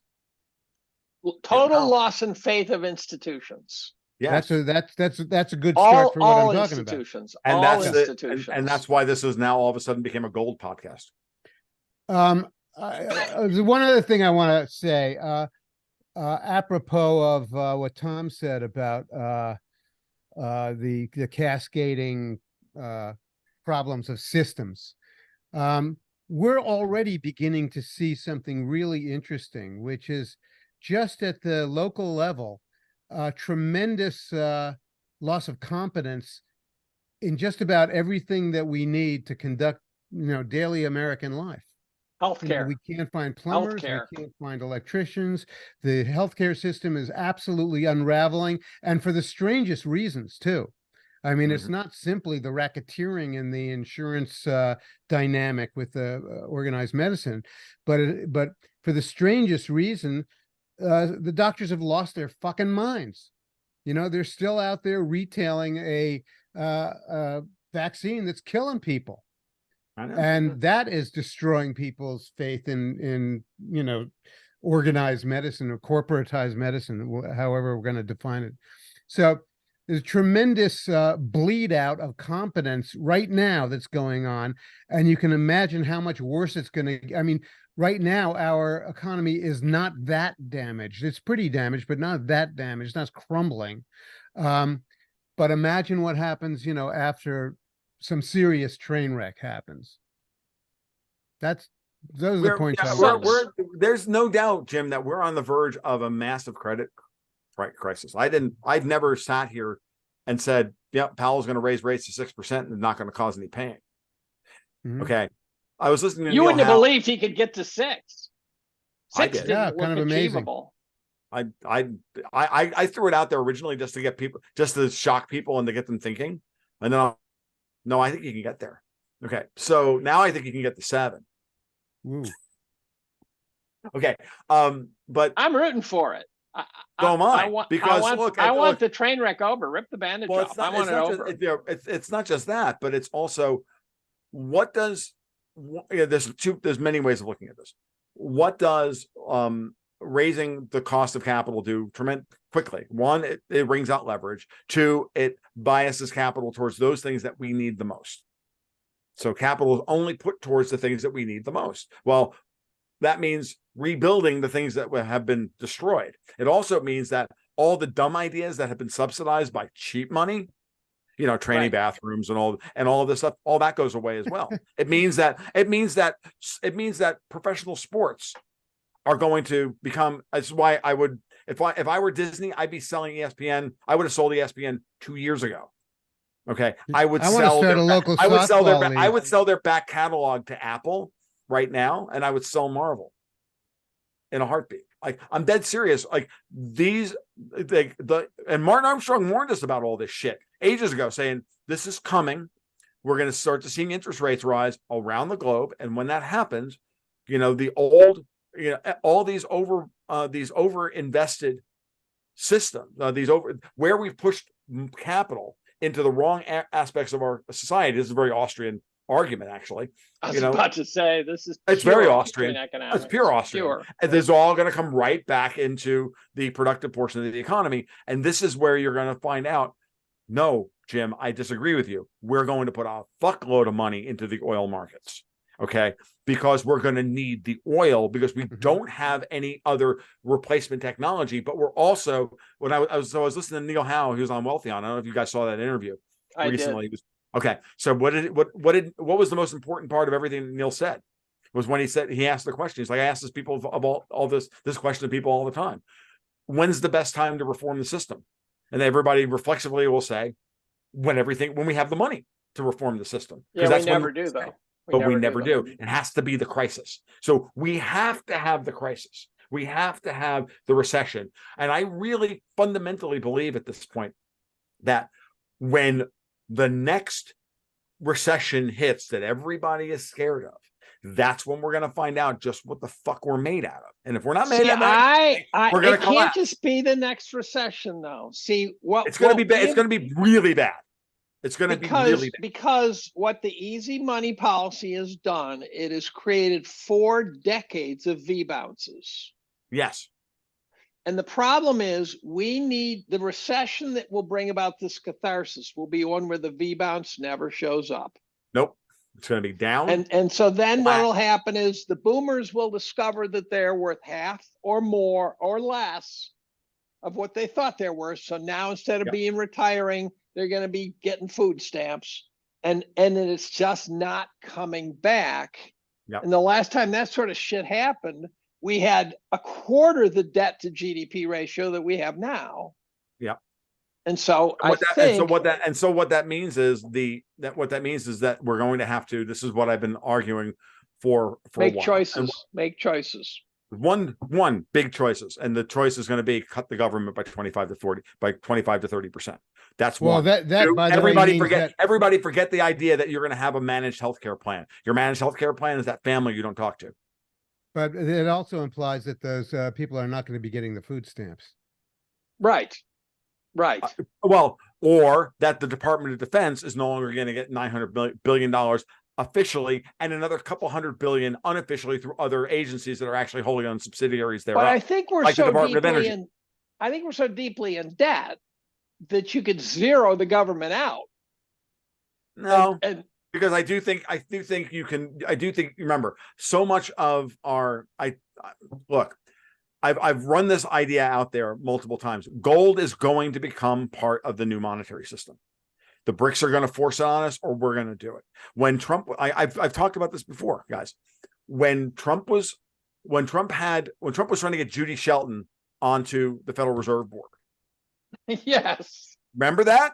Yes. Trying to get vividly, Judy Shelton, of all people, onto vividly. the Federal Reserve Board. And Gold bug last, supremo. and the last thing that John McCain did before his brain tumor reached up and throttled his brain and gave his life, it regrettably gave its only life for its country. Fist bumped Kamala Harris on the Senate floor for blocking her accession to the Federal Reserve Board.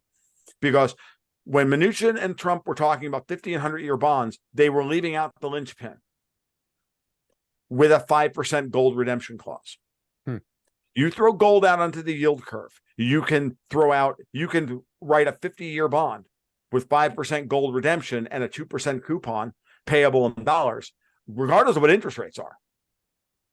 Because now you can allow the price of gold to rise to give investors the money, give the investors the return they want. They can stop sitting on the price of gold. There's a moment in time when governments are going to embrace higher gold prices, or they're just going to hyperinflate to infinity. I don't think we're going to have that situation this time. And the reason is because there is an antipode to this system that if they want to survive, they have a choice. They can follow what the BRICS are eventually going to do and start and are doing right now, which is they are going to create a trade settlement, a pan-country trade settlement system that is settled in gold, which will change the dynamic completely. They're reintroducing gold into the global monetary system, and we're going to have to. That's Europe's only way out. And it'll happen when the U.S. will embrace this. And the U.S. will embrace this. The U.S. banking system will embrace this when it's after they've broken the ECB and they've broken up Europe. So this has not happened to date because we bomb the shit out of everybody who talks about it. Exactly. And now we can't because the Russians stood up to us, and the Russians have basically said, "Yeah, no," and everybody else is saying, "I think those Russians have got it." Like when you think about the response to the sanctions from the rest of the world, where we went out of our way to try and isolate the Russians from the rest of the world in March of 2022, and the rest of the world didn't follow. Only the Anglosphere followed. Only Europe followed. Only the WEF controlled Anglosphere, the British Crown, the Commonwealth, the United States, Europe. Everybody else said, "What, are you kidding me? We depend on Russian grain. We depend on Russian aluminum. We depend on Russian titanium. Forget the oil and gas. How about all the other things? The uranium, the titanium, the tungsten, the this, the that, all this shit. Like lumber, timber, all of it. We're not doing it." And salmon. When Russia moved into Syria in 2015 and stood up to the empire, and we didn't immediately oust them, that was the moment that everybody stood up and took notice. The Russian intervention into Syria in October 2015 was the turning point. Do you think that the Ukraine war is showing that our military is now a hollowed out core, or simply showing that that we haven't unleashed it?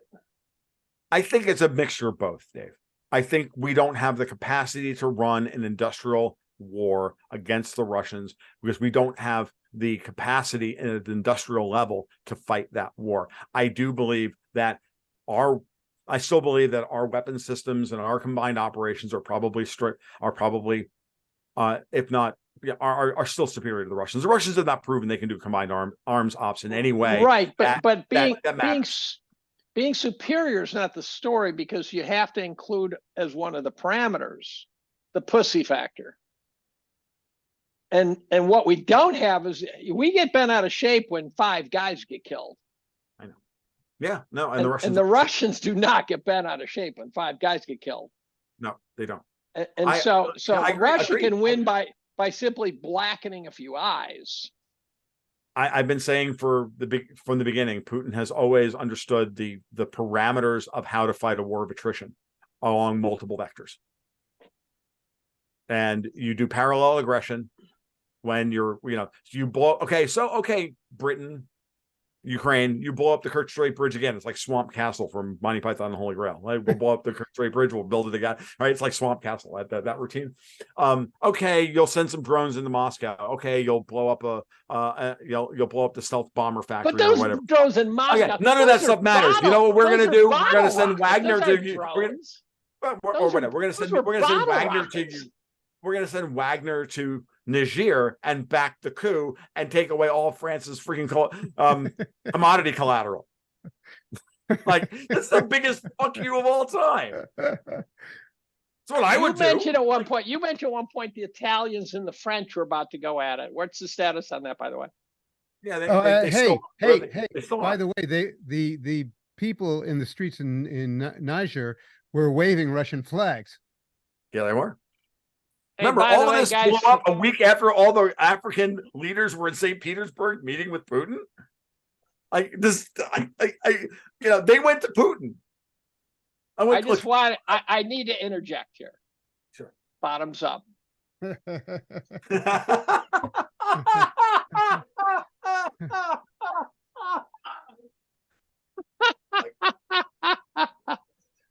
Okay. So I can't even. I can't even. I have the vapors now.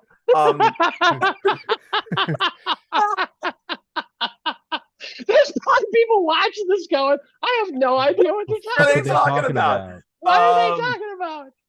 Mahatma Gandhi has spoken. Okay. Remember the sign? Remember the sign in the men's bathroom that said, "Please don't eat the mints." Oh, God. Exactly. To try and bring this back onto the rails, I don't know if that's Russian gauge, Iberian gauge, or Irish gauge, or Western gauge.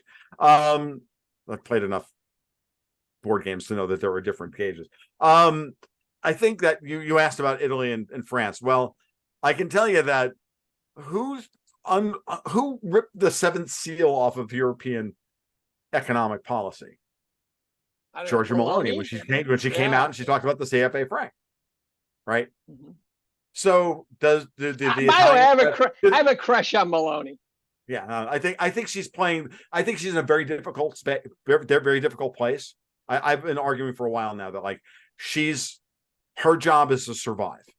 Her job is to try and just survive the crazy, because the EU is trying to get rid of her. And so she's backed up to the Americans. And also wave the Ukrainian flag because the Americans want her to, because that's the way she says no. What was that motion you just did? You were doing something there. What was that? Waving the flag. I was waving the flag like the old Italian man at the end of Catch-22. The Americans are coming through. The Germans are coming through. Oh yeah, again. All right. So if you guys really want me to go that route. No. Okay, fine. So I just think it's clear that Meloni's in a very difficult position in Italy. The Italian deep state makes all of our deep states across the rest of the West look like amateurs, tourists, pikers, whatever you want to call us, right? So, but again, some of those guys are starting to die off. Berlusconi's gone. Maybe Mattarella will be out of the. She's got to wait until Mattarella's term, I think, is up in 2024. I think Mattarella's term as president is up. I don't remember if it's 2024, 2025. I don't quite remember. I have to, somebody go look it up and let me know that I'm an idiot, that I can't remember this off the top of my head. Because that's what the internet does. They, like to tell you that you're an idiot for that which you don't have completely. I don't have my fucking cliff notes in front of me of European politics. But she's in a difficult position. So I think she's just going to do her best to try and survive and stay in power for as long as possible, and then make inroads and make good deals all across North Africa, Algeria. What's the place we destroyed? Libya. Tunisia. What's the place we destroyed? Libya. What's the place we destroyed? There's an open-ended question. There's an open-ended question. I was thinking of the one right over there. And then there's and the other thing that people that's flown under the radar as well is that the Russians and the Chinese have forgiven close to $50 billion worth of sub-Saharan African debt. And now they're like looking at the IMF going, your turn. Your turn. And the IMF is like, no, we expect to be paid back. Like the loan sharks are just losing all of their like all of the systems of control are all breaking down. And the big ones are now being actively attacked. And when Egypt says, you know what, I'm not paying back my IMF loan at all, that one's going to be fun. And I think that that's very, very close to something. One of these countries is going to just say no to the IMF. And the Americans aren't going to respond to it. And you know why? Because we don't control the IMF anymore. Klaus Schwab does. Georgieva is her gal. She's his gal. Same thing with Lagarde. Remember, he got rid of Dominique Strauss-Kahn and moved in Lagarde. And then he moved Draghi into the ECB, and then he moved him out and moved him into the Italian prime ministership. And he moved Lagarde into the, like, this shit's like, it's not hard, guys. I mean, Schwab himself may be the front man for somebody for a bigger game, but he's still. So let me see if I got this right. You're saying Strauss-Kahn's rape charge was politically motivated? Oh, absolutely. That was a classic nut. That was a classic nuts and sluts. I'm being facetious. I'm being facetious, Tom. That was classic nuts and sluts. Absolutely. That's exactly right. I What want did to you get call to the that? nuts and sluts. Oh, nuts and sluts. Pick one. You either accuse the guy of being insane, or you give him you catch him in bed with a it's the dead hooker alive boy test. You can either get caught in bed with a dead hooker or a live boy. Dead hooker doesn't do it anymore. Dead hooker doesn't do it anymore. You got to go for the live boy, and even that doesn't really work anymore either. I think you got to go for an armadillo now.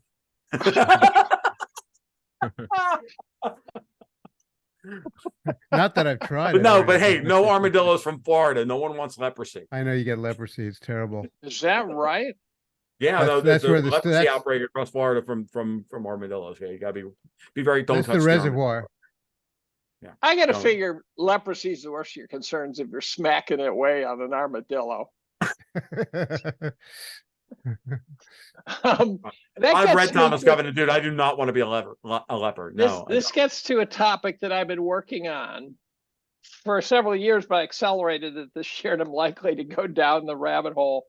I've been trying to come up with a model that explains why people do things that seem so counterintuitive.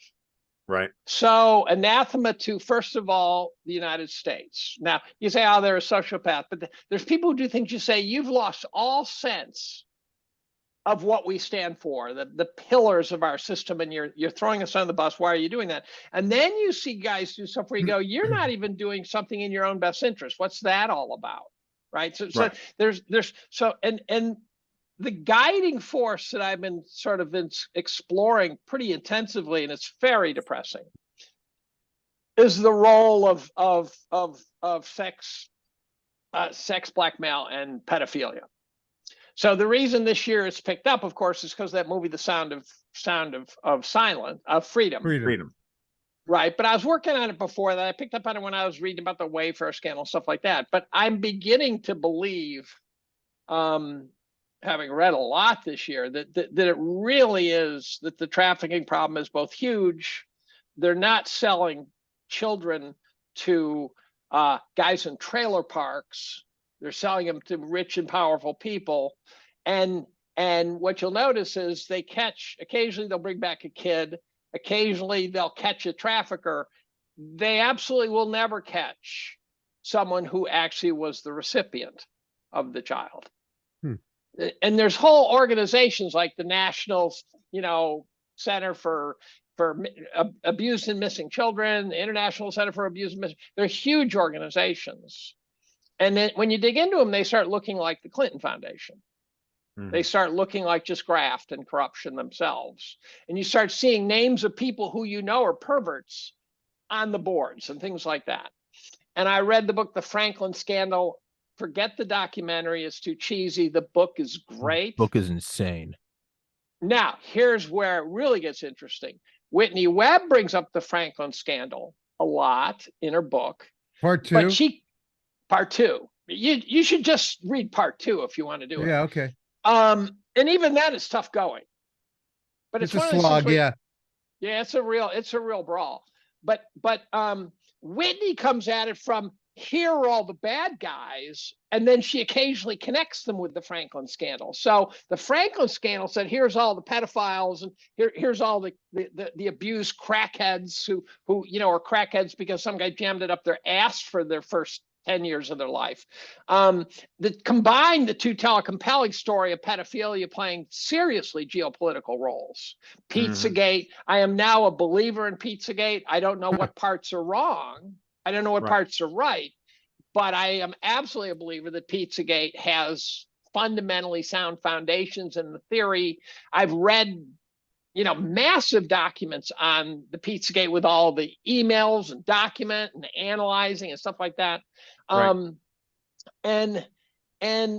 And it appears, we've taken Jeffrey Epstein, who's a supreme intelligence guy, a supreme perv, a supreme blackmailer, Roy Cohn level blackmailer, and we've reduced him to a perv who just like teenagers. Society and the media was complicit in the whole story, which means someone stepping on the entire media, which means therefore, so the sound of freedom. When I first saw it, when I first saw it coming out, it inspired me, and then I went and watched it, and my wife and I talked about it. We had a couple of allergic reactions. One was, she said the guy goes deep into the Colombian jungles to get one girl, left a family of 6 or 7 behind. No one in their right mind would make that calculus. You do not leave 7 children at home to go save one unknown child in the jungles of Colombia with what would appear to be like a 98% fatality probability. And then the thing that troubled me is they never showed they showed pedophiles in a traditional pedophile sense. So whenever you see the pedophiles, it's not some congressman, it's some guy in a van with this awful look on his face. And I just don't think those are the pedophiles. No one seems to doubt that the trafficking is a massive problem, but no article ever takes it to where do these kids end up. They never get it there. Sound of Freedom never got it there. So then there was this huge pushback that basically was, Rolling Stone and various groups talked about what a horrible movie Sound of Freedom was. It was QAnon adjacent and blah, blah, blah, blah, blah, which I think right away it says someone is blocking the shit out of the movie. It turns out I've dug into it, and I think they're both right. So my conclusion right now is tentatively that Sound of Freedom is a gigantic grift. That someone spotted the opportunity that this was a way to sell the broken hearts and minds of people a lot of fundraising. I don't know. Caviezel seems like a fanatic, a religious fanatic. He might be, but he himself might have been duped. Ballard is showing some sketchy connectivity. Ballard's showing some sketchy connectivity. The thing is, I would argue knowing a little bit, not a lot, a little bit about script development in Hollywood and all the rest of it. Because remember, this is not an outside of the Hollywood system produced film. This is a film that was sat on for 5 years and then eventually was distributed. Okay. Right. It was finished. So it was finished and distributed or whatever, and finally found distribution. Because of that, Dave, I would caution you about the soft peddling of the whole who are the pedophiles thing part, because that's going to be the only, it's never going to be allowed if it goes through a certain that's right. There's no, so you do what you can in the in the development process. You do what you can, and then from there you leave people to go to the next. There's no question. The problem is, and these problems could be being brought up by psyops and you name it. Right. But the problem is the pushback is telling a pretty good fucking story that superimposed on this Sounds of Freedom is a big grift. So, and they both could be right. That's the problem. They could be. I would say that I think they're hysterical over their hysterical overreaction about QAnon and this, that, and everything else. And they were all on Talking Point tells me that they know the movie gets close enough to the mark. I agree with that. And that's all that's necessary. Dave, you mentioned the other day in some tweet or something that you're preparing your year in review already, filing your Right. various Right. subject papers.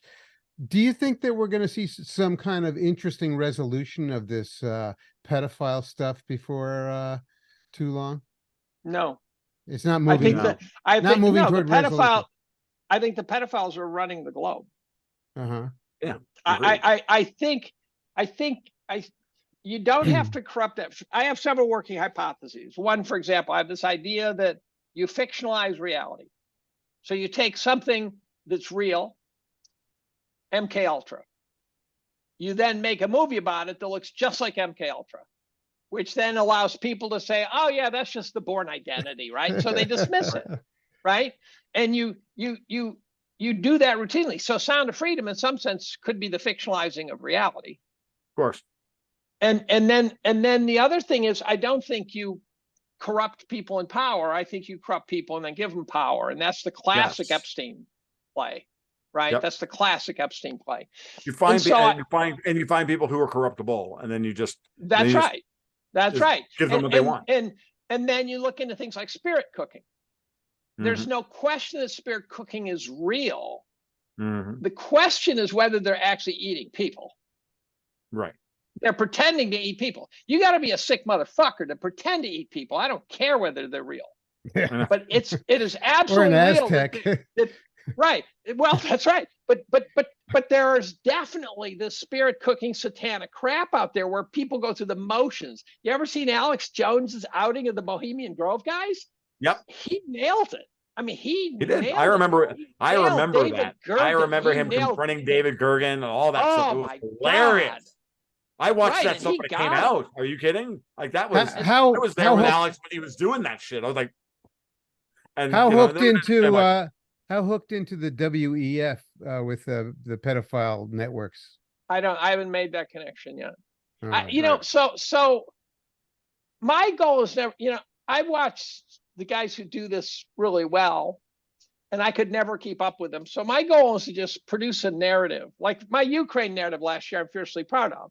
And it's not that I have any inside information or anything. What I did is I found the 40 people talking about Ukraine through the right lens, in my opinion. Right. The people who are looking at it and saying, look, Putin had to attack. They were slaughtering people, the Azov battalion, the whole thing. There were tons of people talking about the Ukrainian war. Not tons, but there was a number of dozen people who were talking about Ukraine correctly, in my opinion. What I successfully did, in my opinion, was bring their voices under one narrative. Right. They were not doing that. I did that. And I'm proud of that. I'm trying to get at the question of whether pedophilia and sexual blackmail, how big an influence is it on everything we see geopolitically? It could be the guiding principle by which they take people of wealth and power and they get them, right? And you don't have to control everybody, but one of the things about the Franklin scandal, to those who don't know, do you guys all know the Franklin scandal? No, I just bookmarked it on the browser to look at it. Okay, later. So the Franklin scandal is about a pedophile ring run by a guy named Larry King, not the news guy. Some guy who's Republican tied, strong Republican ties. And the witnesses who came out and said, this is what they did to us, were all a bunch of junkie, crackhead, multiple personality types, because they were fucked up. They were completely fucked up. But a number of highly credible people, interviewed them and corroborated their stories. And it became very clear, in my opinion, from reading the book, that there was this pedophile ring working out of Omaha, and that they were flying kids around the country to go to parties in Manhattan and things like that. It didn't look like a huge scandal. I mean, it didn't look like a huge ring to me. But what was remarkable is how high up the suppression of the story came from. So you start with the lowest level, where the chief of police, they go to him and they get nothing. You find out he's one of the perps. You then find out the attorney general of Nebraska completely stepped on it. then you find out that the FBI massacred witnesses who dared tell them about what was going on, and threatened to throw them in jail for decades for perjury and shit like that. So the FBI came off as truly awful. And then they had a Supreme Court decision, and they brought in a judge illegally who was not a legal Supreme Court justice, who then just butchered the living shit out of the entire trial. And it was so rigged. And so you were left with a sense of this relatively self-contained pedophile ring. And they said that the influence came from deep inside the White House. And I said, okay, Roy Cohn, who knows, right? So the response to the scandal was so disproportionate to what you would have expected that you're left with a sense that this was a tip of the iceberg that they had to deal with. Yep. And so then you start looking at Pizzagate, and you start looking at this. I just think there's a and Roy Cohn was a famous. Did anyone see Corey Feldman on The View call out Hollywood for being rampant pedophilia? Mm-hmm. Right. So he's on The View.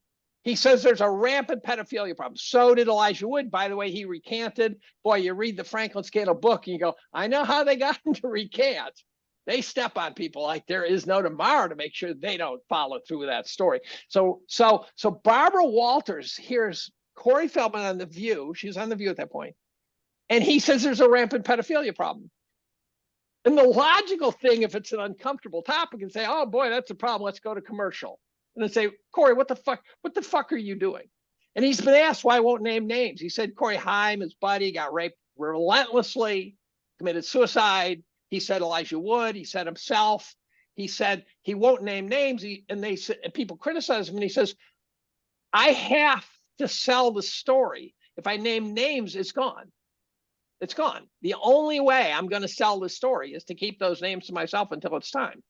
So in any event, so he says this, and Barbara Walters doesn't do what you would think is logical, and that is having an entire industry. That's right. She came in and she attacked him with everything she has. So then I'm tooling along reading one of my more recent books, and they're talking about Roy Cohn. And they're talking about how he was as tight could be with Barbara Walters. And I go, holy shit. Well, her dad owned a nightclub, the Latin Quarter. That. Yeah, he owned the Latin Quarter nightclub in New York, in Manhattan. So, right. he was part of that night world of New York City. Yeah, Studio 54. Well, this is Roy earlier. Cohn was huge in Studio 54. The Latin Quarter was 50s and 40s. But for those who are listening who don't know Roy Cohn, he was probably the most legendary sexual blackmailer of the 20th century. He was bad. And by the way, he built Reagan from bottom to top. What? Roy Cohn had control of Reagan's career before he even got elected president of the Screen Guild Association. Roy Cohn created. How was Reagan a perv in some way? No, I think they just saw the potential. Right, they saw the potential, and then they use him. But there's pictures. You boot it up on Google. If you search Reagan and Roy Cohn, let me just search this just to make sure I'm not blowing hot air. Reagan and Roy Cohn, you'll see pictures of Roy Cohn in the inner circle, banging away. I think Nancy was tight with him, was she not? Well, I don't know who was tight with him, but he was inside the most inner circle of Reagan's White House. And if you go to images, well, there's a couple pictures of Reagan with him, but there's somewhere it's clearly Roy Cohn is and Roy Cohn was the right-hand man of McCarthy.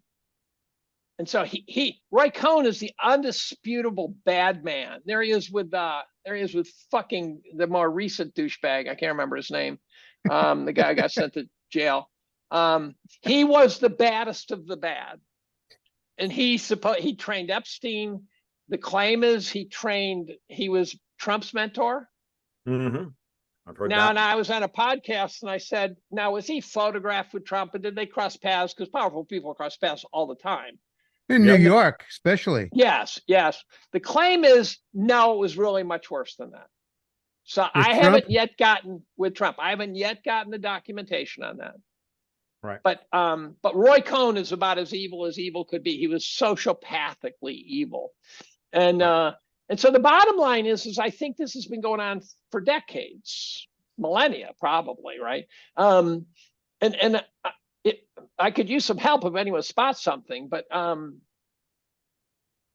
just wanted to point that out. That's what I'm working on. Now, the other thing I'm going to write about is I have to make sure I kind of keep them separate, but I've got to go at the transgender crap. I've just got to go at it. Yeah. There's just there's too much at stake, and there's double angle. One is the activists who are destroying young lives, the parents who are going to wake up someday and some kid's going to be saying to their parent 10 years from now, where were you when I needed a parent? Yep. How did you let me do this? And I'm confident this will happen. The other one is the Title IX in sports, right? So Riley Gaines is the emerging story there. And she said that, so she stood up against, Leah Thomas and all that, the transgender in sports. Now, Title IX got women's sports on the map. And then they come in and destroy it. It's just staggering to me. Where are the adults in the room for that one? Well, especially the athletic directors and the right. university deans. You start watching Riley Gaines interviews and you'll find out that she said behind closed doors, it's a 98% keep up the fight. She's getting congratulated for fighting this. She's the swimmer who got by everybody, but who are the fucking deans who looked at this guy, Leah Thomas, and said, oh yeah, we're going to let a 6'4" tranny with a big nutsack. Well, one of the guys who told her to keep fighting was the head of the NCAA. And she looks at him and why didn't he fight? That's what she said. She said, I'm fighting you. So this is how insane this is. And so no one wants to lose their job. And I, at some level, I get it. I'm vaccinated. I didn't get vaccinated because I thought I needed it. It was vaccinate or lose my job. And I did the math and I said, look, I don't think the probability of being hurt is that high. I'm not quitting on a hunch. And therefore I vaccinated. It was that simple. If you said you got to take another, I'm old enough now where I'd say no. But when I had the boost, I'm looking, I got some years left. I've already survived 2 of the jabs. Am I now going to quit because 2 jabs went uneventfully and I won't take a third? This is nuts, right? But this is the thinking. We get blackmailed. Now you got the douchebags from Pfizer. You see the guys down in Australia where they claim that no one was forced to vaccinate. I go, what does that mean to you? Of course, we were all forced to vaccinate who had jobs that were going to be taken away if we didn't vaccinate. That's coercion. Well, you had the opportunity to quit if you want. Like, oh, okay, shut the fuck up. I also have the opportunity to take a Louisville Slugger to that motherfucker's head. Exactly. That's my view. And they weren't coerced. I'm just going to beat the living snot out of that person, right? It makes me so fucking mad. I don't know why more people don't do that. I'm a parent. Someone forces my kid to vaccinate and they end up a zombie. Someone's going to the light. Someone is going to the fucking light. Yeah. And I don't know why there hasn't been more of that. I don't either. I can't. There's cases where they tricked kids into that. One kid had immune issues. They tricked him into vaccinating at school against his parents' will, and he ended up a zombie. I would do gender transition on that motherfucker with a butter knife and sell the fucking proceeds to the spirit cookers. Yeah, exactly. Like Speaking of which, I'm not going into. I spent 20 minutes with my therapist yesterday talking about what my inner private pile will do to anybody who tries to indenture my daughter to go fight a banker war over in fucking Ukraine. If they decide to bring back the freaking draft, you have like there are many things that will get me on the top of a clock tower with a high powered rifle. I just heard that Harvard Medical School had a big scandal because people inside the medical school were selling body parts on the internet. Nice. Nice touch. Everybody's gonna make a buck somewhere. I mean, come on, this is the American way. But they were selling shit like people's faces that have been peeled off and stuff. I mean, this is weird shit. Super nice. Super nice, yeah. It's again. I raised enough goats over the years, and had enough, had a buck paddock full of you put enough boy goats into a small area together, you get a whole lot of aberrant behavior. Right. Which is a metaphor for when you put a whole bunch of humans under stress, that is unnatural. You put any system under stress, you're going to get a whole lot of aberrant behavior. So, I guess maybe I'm the only guy. I'm the only guy in podcasting who can take who can take caprine anal rape and tie it into, what this is the kind of things that we're dealing with here. People lose their focus and they lose their all of their compass about we've reached a point where we've got a kid who, as Bill Maher said, they're trying to decide whether to be a princess or a cowboy. Right. And then we're saying, okay, once they decide, say, okay, then we're going to have to cut off your dick, Your Highness. Right. It's just crazy. And I think we're going to look up 10 years from now and go, holy fuck, what have we done? Remember, it's like the Salem witch trials, right? It's worse. They killed like 300 or 400 people. And then finally someone said, what the fuck are we doing? I don't know that it's going to be 10 years, Dave, but it's going to be. I don't think it'll take 10. I don't think it'll take 10. I don't either. I think we're already on the downside of this, and we're trying to now make some kind of sense of it. And the drag queen story hours really was the top. May have been. I mean, so then there's this question of why are corporations getting into the game? And there's this ESG scoring shit, and I go, I don't buy it. That's too simple for me. Now, It turns out that I think the Anheuser-Busch CEO, the Ambev, he's ex-CIA. Of course he is. What?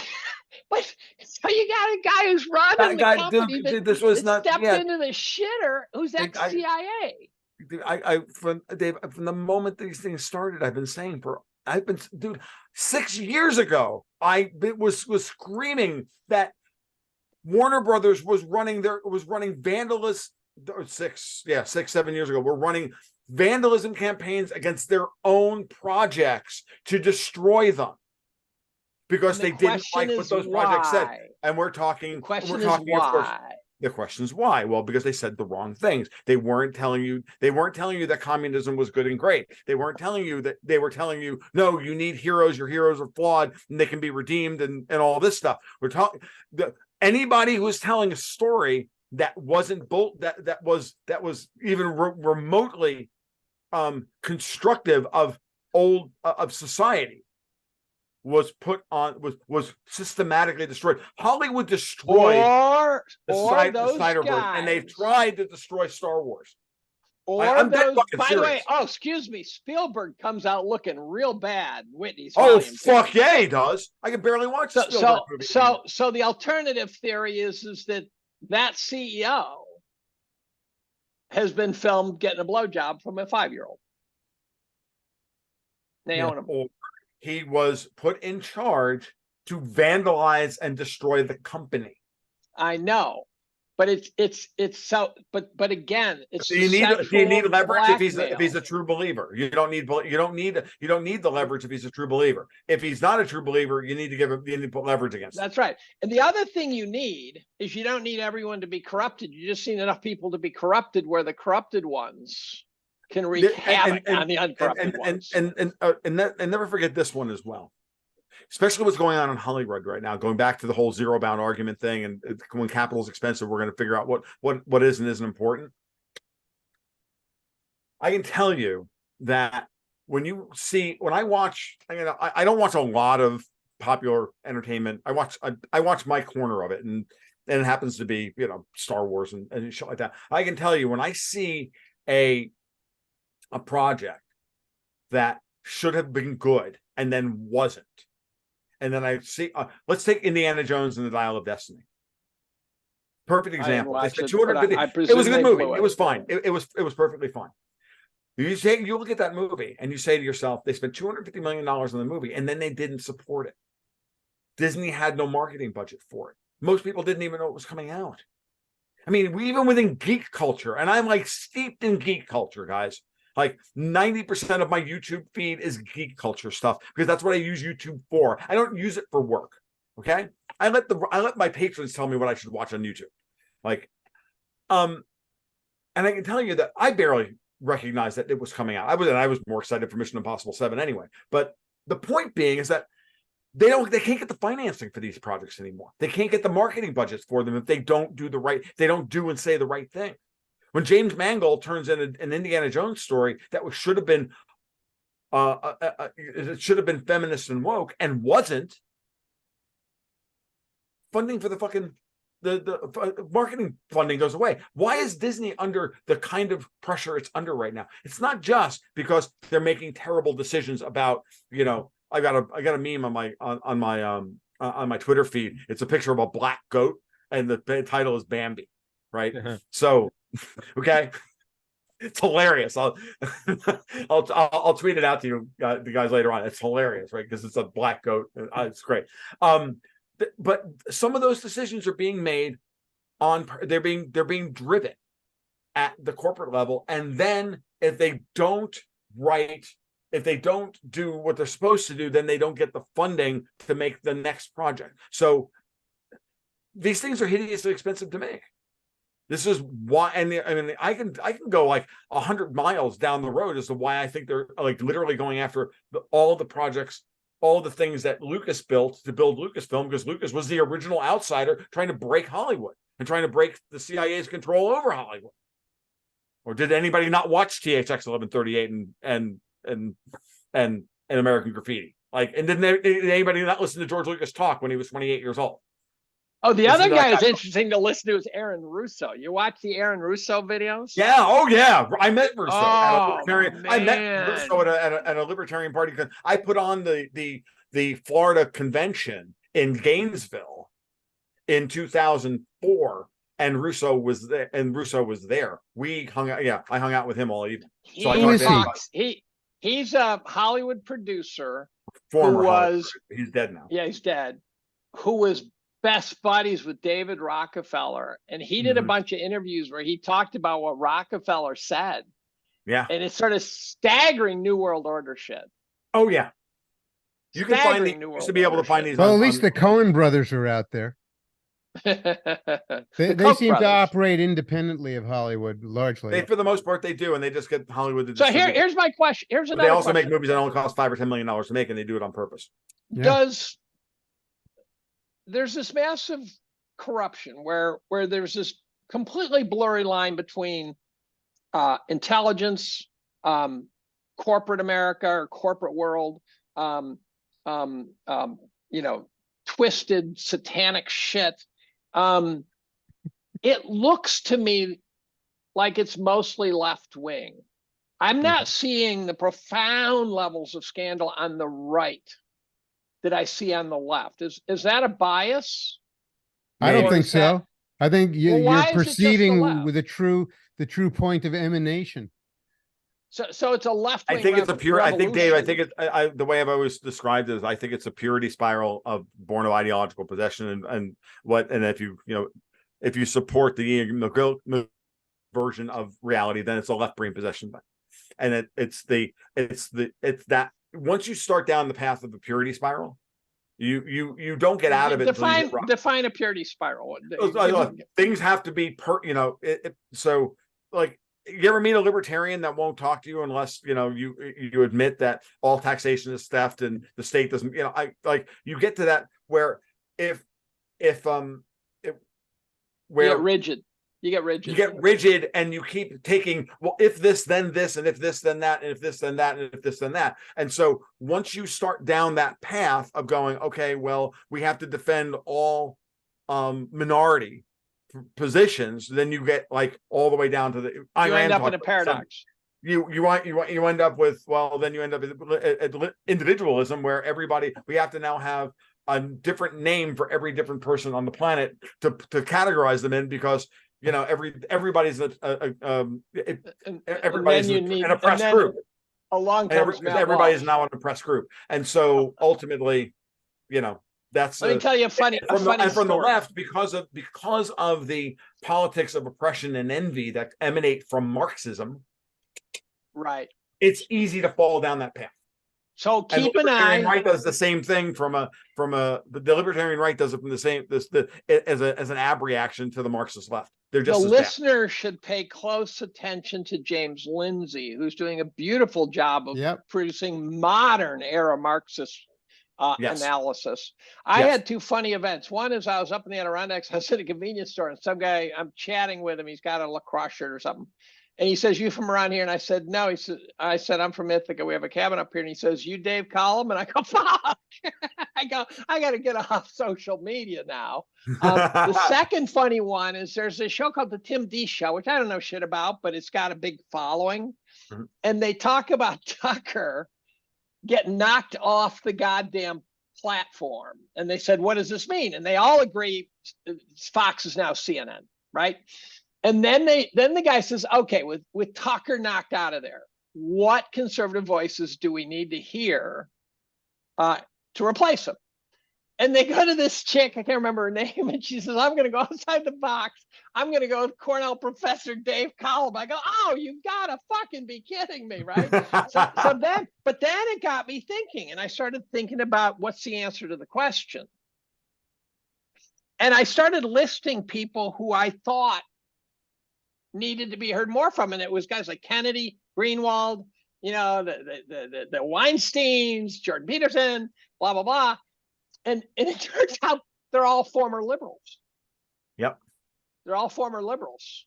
Yep, and I listed, well, but it tells me the liberals who are the vanguard rejecting this alt left view. Yep. And the rest of it is just looking saying, "You fucked up bastards." And Matt Taibbi, and so Schellenberger,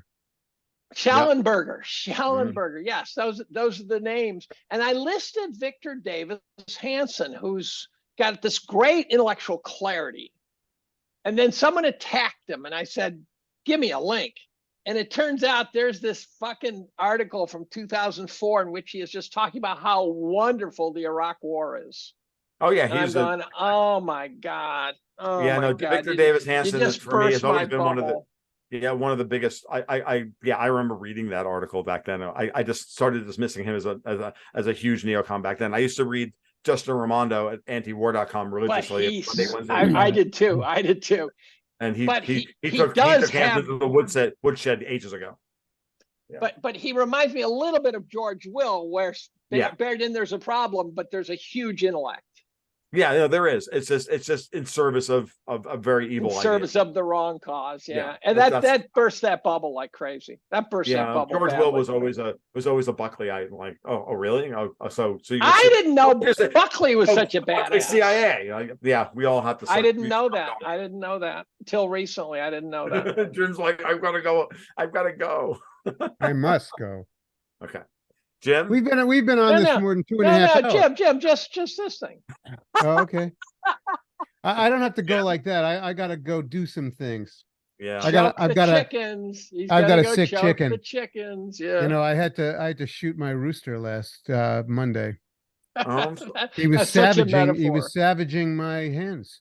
Yeah, and there were 2 incidents on Monday where he just wouldn't stop trying to kill one of the hens, and so I went back inside the office and got the 22, and I had to plug him. Quick joke for you.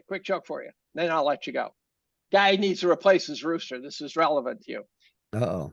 Drives into, big mean motherfucker too, and drives into the barnyard, and he opens the door. Rooster jumps out and starts humping all the chickens savagely, just like in the Kunstler farm. And then he goes in the pig barns. He's humping all the pigs. Oh, God. And the farmer's going, "Oh, you're gonna fuck yourself to death. I'm gonna have to buy another." And then he's into the cow barns, and he goes to the horse barns, and the farmer said, "Oh, he's gonna fuck himself to death." He goes inside. They're eating dinner with his wife, and his wife said, "You hear that?" And he goes, "What?" And he says, "There's no sound." And he goes outside. There's the rooster in a pile on the ground, and the vultures are circling overhead. And he goes over and he throws his head down and says, "I knew you'd fuck yourself to death." And the rooster opens one eye and says, "I think they're coming down."